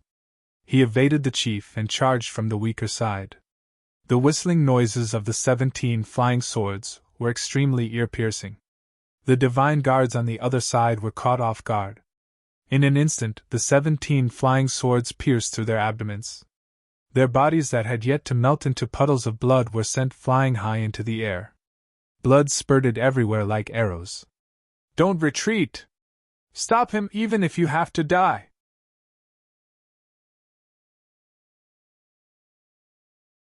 shouted the chief of Second Corps when he saw that the divine guards on the other side were instinctively retreating under the terrifying destructive power of the 17 flying swords. The divine guards on the other side who were initially planning to temporarily retreat, upon hearing the chief of Second Corps' command, made a move. With the determination to die, they unleashed all the divine energies in their bodies. Instead of attacking the 17 flying swords, the divine weapons in their hands flew towards Han Shuo, who was charging at them. As Han Shuo and Rose were simply too fast and did not slow down in midair, the divine guards who were separated from them did not launch any long-range attacks. This was because they could not keep up with Han Shuo and Rose's movements. Even if they tried, they would not be able to achieve anything. After the 17 flying swords were unleashed, the divine guards at the front lines had the opportunity to attack. But under the terrifying destructive power of the 17 flying swords, they were too preoccupied with protecting their own lives that they forgot to attack Han Sho, who was controlling the flying swords. However, after the chief of Second Corps shouted, those divine guards of the Second Corps finally cast aside their fear of death. With the determination to die, they unleashed the divine weapons in their hands with all the divine energies in their bodies, bypassing the 17 flying swords and heading straight for Han Sho and Rose. As expected, the 17 flying swords landed on the divine guards and riddled them with holes. However, the divine weapons that the divine guards had unleashed before their deaths were too much for Han Sho and Rose to dodge. They had no choice but to temporarily stop the battle and defend against the divine weapons. Although the divine guards were only mid-gods, the all-out attacks they had unleashed before their deaths were not to be underestimated. Although Han Sho and Rose managed to neutralize all the divine weapons, they were also delayed. In just a few short seconds, nearly 100 divine guards had surrounded Han Sho and Rose. Once Han Sho and Rose stopped moving, the divine guards would be able to launch long-range attacks. In an instant, hundreds of dazzling rays of light and oddly shaped divine weapons shot at Han Sho and Rose.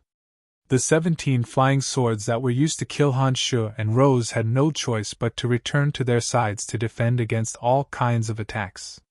Not only was Rose's long hair fluttering in the wind, but she also had to rapidly deploy darkness divine energy to deploy layers of boundaries to defend against the long-range attacks of the divine guards. This was the situation that Han Sho feared the most.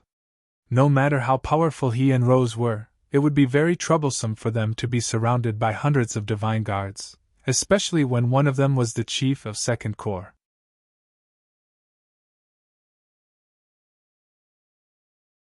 Furthermore, the chiefs of Sixth Corps and the other corps were also rushing to the scene. At this rate, Han Sho and Rose would not be able to escape alive. Han Sho immediately realized that he had fallen into the most difficult and most disadvantageous situation. Under such circumstances, if he could not break out of the encirclement in the shortest time possible, when the other chiefs of Divine Guard arrive, Han Sho and Rose would not be able to leave this place alive. Han Sho calmly controlled the 17 flying swords to form the Avicii Hell, swallowing all kinds of attacks. His mind was constantly thinking of ways to break out of the encirclement. Rose's face grew darker and darker. A feeling of despair gradually rose in her heart. Surrounded by so many divine guards and with even more powerful divine guards on their way, Rose knew that it would be impossible for them to walk out of Hushvale City alive. Bang! The darkness boundary deployed by Rose was destroyed by the chief of Second Corps. Several Megad divine energies rushed in and bombarded Rose's body, causing Rose's body to sway slightly.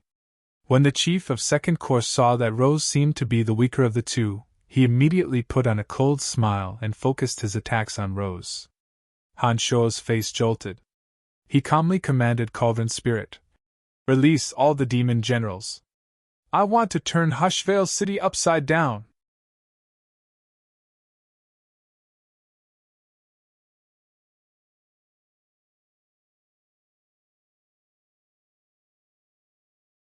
Chapter 766. Han Sho and Rose were surrounded. Time was of the essence. If more Divine Guards and Divine Guard chiefs were to arrive, their situation would become even more precarious. Under such circumstances, Han Sho had no choice but to use every means at his disposal to break out of the encirclement. Ever since Han Sho arrived on Elysium, he had been purposefully replenishing Cauldron Spirit's divine soul. After so many years, the demon generals in Cauldron Spirit's body had multiplied several times over. At present, there were more than 600 to 700 demon generals. Usually, Han Sho would only use a small portion of his demon generals to gather information. He had never released all of his demon generals for battle. Cauldron Spirit and Han Sho's minds were linked. Cauldron Spirit knew that the situation was dire. It released its demon generals the moment Han Sho gave the command. At first, the demon generals were still illusory. The only exception was Rose, who was beside Han Sho. Suddenly, she sensed that many living beings had emerged from her body. The divine guards who were attacking from a distance could not see the demon generals. In an instant, phantoms that were hard to see with the naked eye started dispersing in the middle of the divine guards attacking Han Shu and Rose. It was at this moment that Cauldron Spirit commanded his demon generals to attack. Dusky shadows instantly took shape and pounced at the divine guards who were caught off guard. Some of the demon generals in the vicinity that were there to spy on the divine guards also materialized and charged towards the divine guards in the form of ferocious ghosts. The demon generals gathered together and pounced at the divine guards while wailing like ghosts and howling like wolves. They tore, bit, and clawed at the divine guards, fully displaying the advantage of their untraceable speed. The demon generals refined from the divine souls of mid-gods and high-gods possessed extremely powerful offensive power.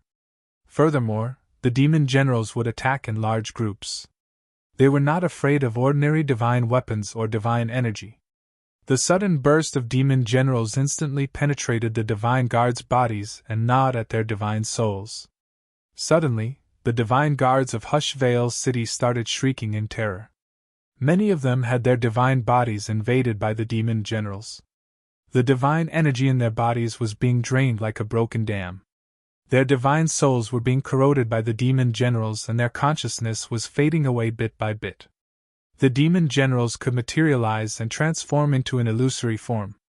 They could cause great damage to the divine body and divine soul of the divine guards, especially the divine guards. Once their divine souls were corroded by the demon generals, they would not be able to put up any effective resistance.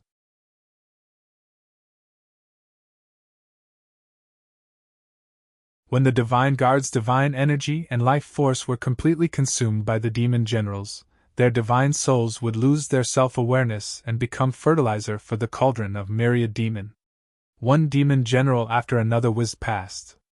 Among the dazzling light, gray shadows flashed across the battlefield. The divine guards screamed in agony. Many of the divine guards had their life force rapidly drained away.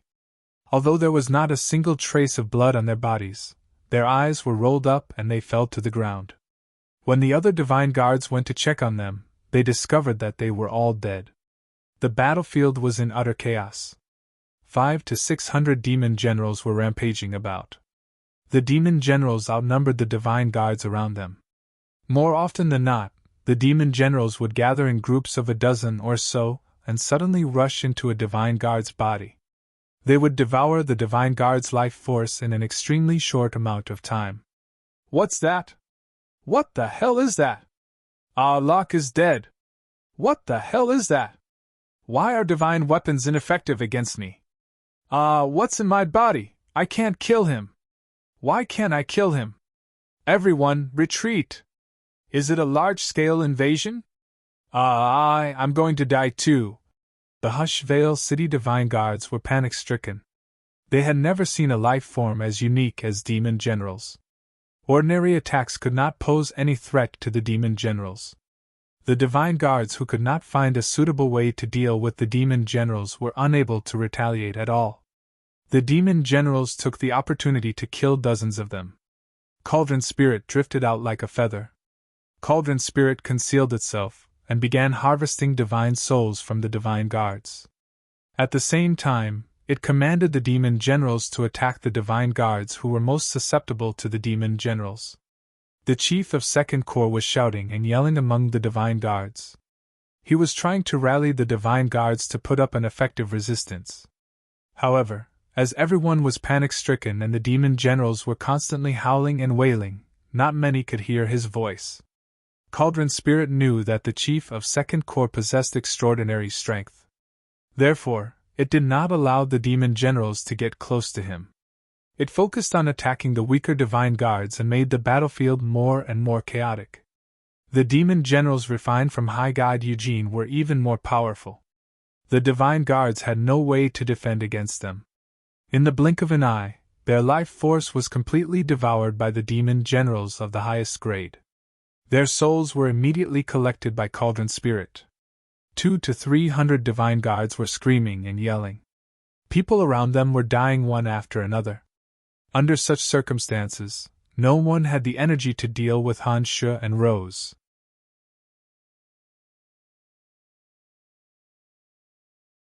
Han Shu and Rose, who had managed to break free from the encirclement, did not let go of the opportunity to beat the enemy down. 17 flying swords whizzed through the dense crowd. Divine guards were dismembered one after another. Heads, limbs, and blood splattered everywhere. Han Shu calmly commanded the 17 flying swords to kill the divine guards. Meanwhile, Han Shu and Rose used the few demon generals at the outermost perimeter to observe the situation from afar. They took the opportunity to kill the divine guards with Rose so that Cauldron Spirit could absorb more souls. Rose was indescribably excited. She thought that she was going to die for sure.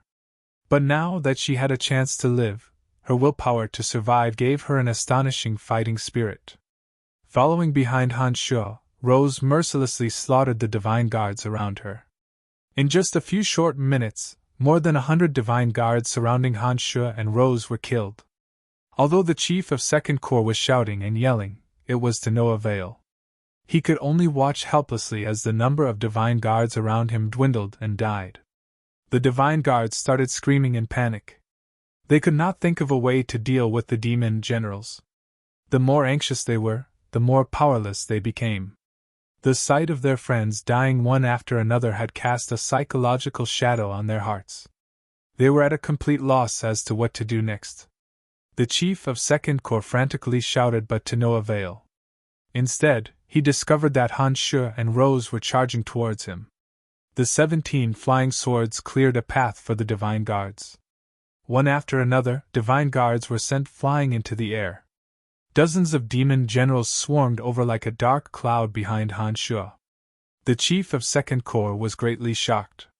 Rose's long hair fluttered in the wind. She had injected her darkness divine energy into her hair. Her hair was as sharp and cold as needles. All the divine guards that were struck by her long hair were instantly pierced through. They fell to the ground dead. The chief of Second Corps wore a gloomy face as he stared blankly at Han Shu and Rose approaching him. His mind was racing to come up with a solution. A few dozen seconds later, the chief of Second Corps decisively retreated. He had given up on fighting Han Shu and Rose head-on. Physical attacks won't work. Use the divine energy and flames in your body to attack. Those things are afraid of cold and fire. They are also afraid of the distortion of divine energy. Suddenly, a divine guard among the crowd shouted. He had unintentionally found a way to deal with the demon generals. The divine guards who had been helpless against the demon generals all this while immediately started attacking the demon generals according to the divine guards' method. Immediately they discovered that the demon generals were retreating in fear.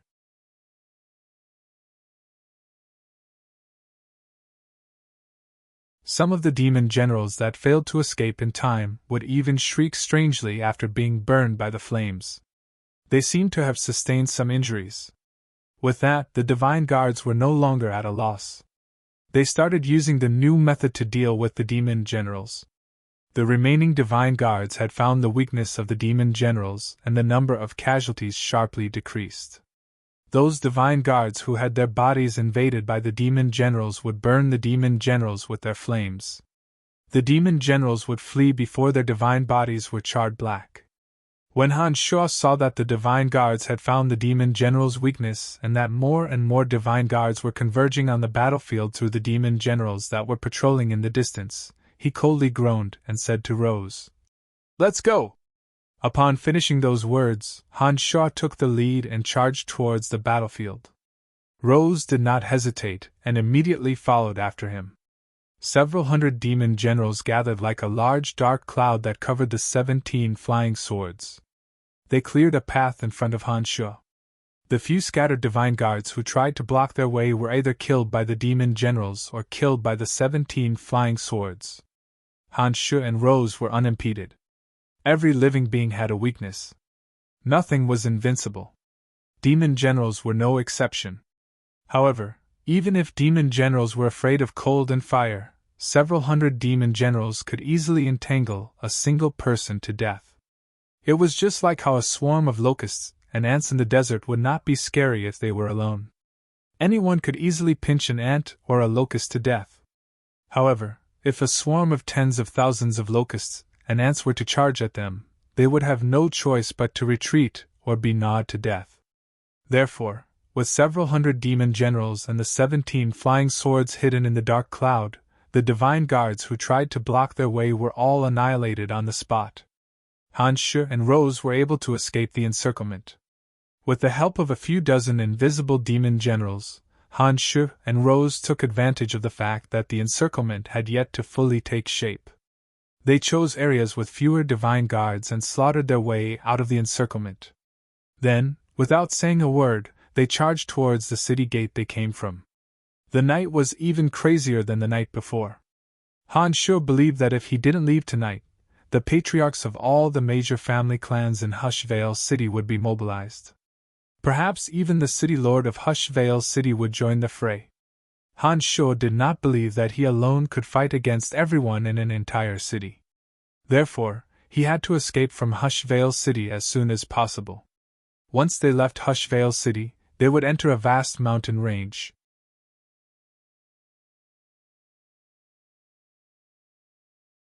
By then, even if they were pursued by all the experts of Hushvale City, Hans Sche was confident that he could escape from Hushvale City with the help of the demon generals. After leaving the God Swamp Pharmacy, Hans Sche and Rose showed no intention of concealing their tracks. They headed for the city gate at top speed and prepared to force their way out. It was at this moment that the city lord of Hushvale City, Hafs, received the news that Hans Sche and Hans Shaw had wreaked havoc in Hushvale City. Hafs might have been furious the last time, but this time, he had gone completely insane. When he learned that Hans Sche and Rose had publicly killed Hasling, the master of God Swamp Pharmacy, and released a large number of strange lifeforms to kill hundreds of his city divine guards, Hafs had truly gone insane. Inform all the patriarchs of major family clans to mobilize their divine guards. The family clan that kills the two will be the next chief of divine guards. Hafs had truly gone insane. His family clan only had 3 chiefs of divine guards. If any family clan had 2 chiefs of divine guards, it would very possibly threaten their family clan's position. Hafs knew this very well. That was why he issued such an order. Patriarch, how can we do that? An elder of the house of Hoffley immediately objected. Cut the bullshit. Send the message immediately, roared Hafs. He left the house of Hoffley and led the most elite divine guards of the house of Hoffley to the streets of Hushvale City. They rushed towards the city gate according to the message transmitted by their chiefs of divine guards. Hafs, like Wallace, possessed late-stage high god strength of darkness. For many years, Hafs had never personally participated in a battle. This time, he was truly infuriated. He wanted to capture Hans Sche and Rose and tear them to pieces. Although Hushvale City was ranked last among the 7 cities of the Darkness Dominion, no one had ever dared to bully him. This time, Hans Sche and Rose had wreaked havoc in Hushvale City and massacred everyone in Haf's domain. Even until now, no chiefs of divine guards had been able to apprehend the duo. Hafs was clearly infuriated. Hushvale City's strength was inferior to the other 7 cities to begin with, and it had not accumulated much strength over the years. After the massacre by Hans Sche and Rose, Hushvale City's strength would be greatly diminished. If Hushvale City were to allow Hans Sche and Rose to escape from Hushvale City alive, there would be no hope for Hushvale City to rise again. Perhaps even the Overgod of Darkness would think that Hushvale City was incompetent and kill him. The 3 Overgods of Death, Destruction, and Darkness were warlike Overgods. Their requirements for their subordinates were very simple: submit to them and become as strong as possible.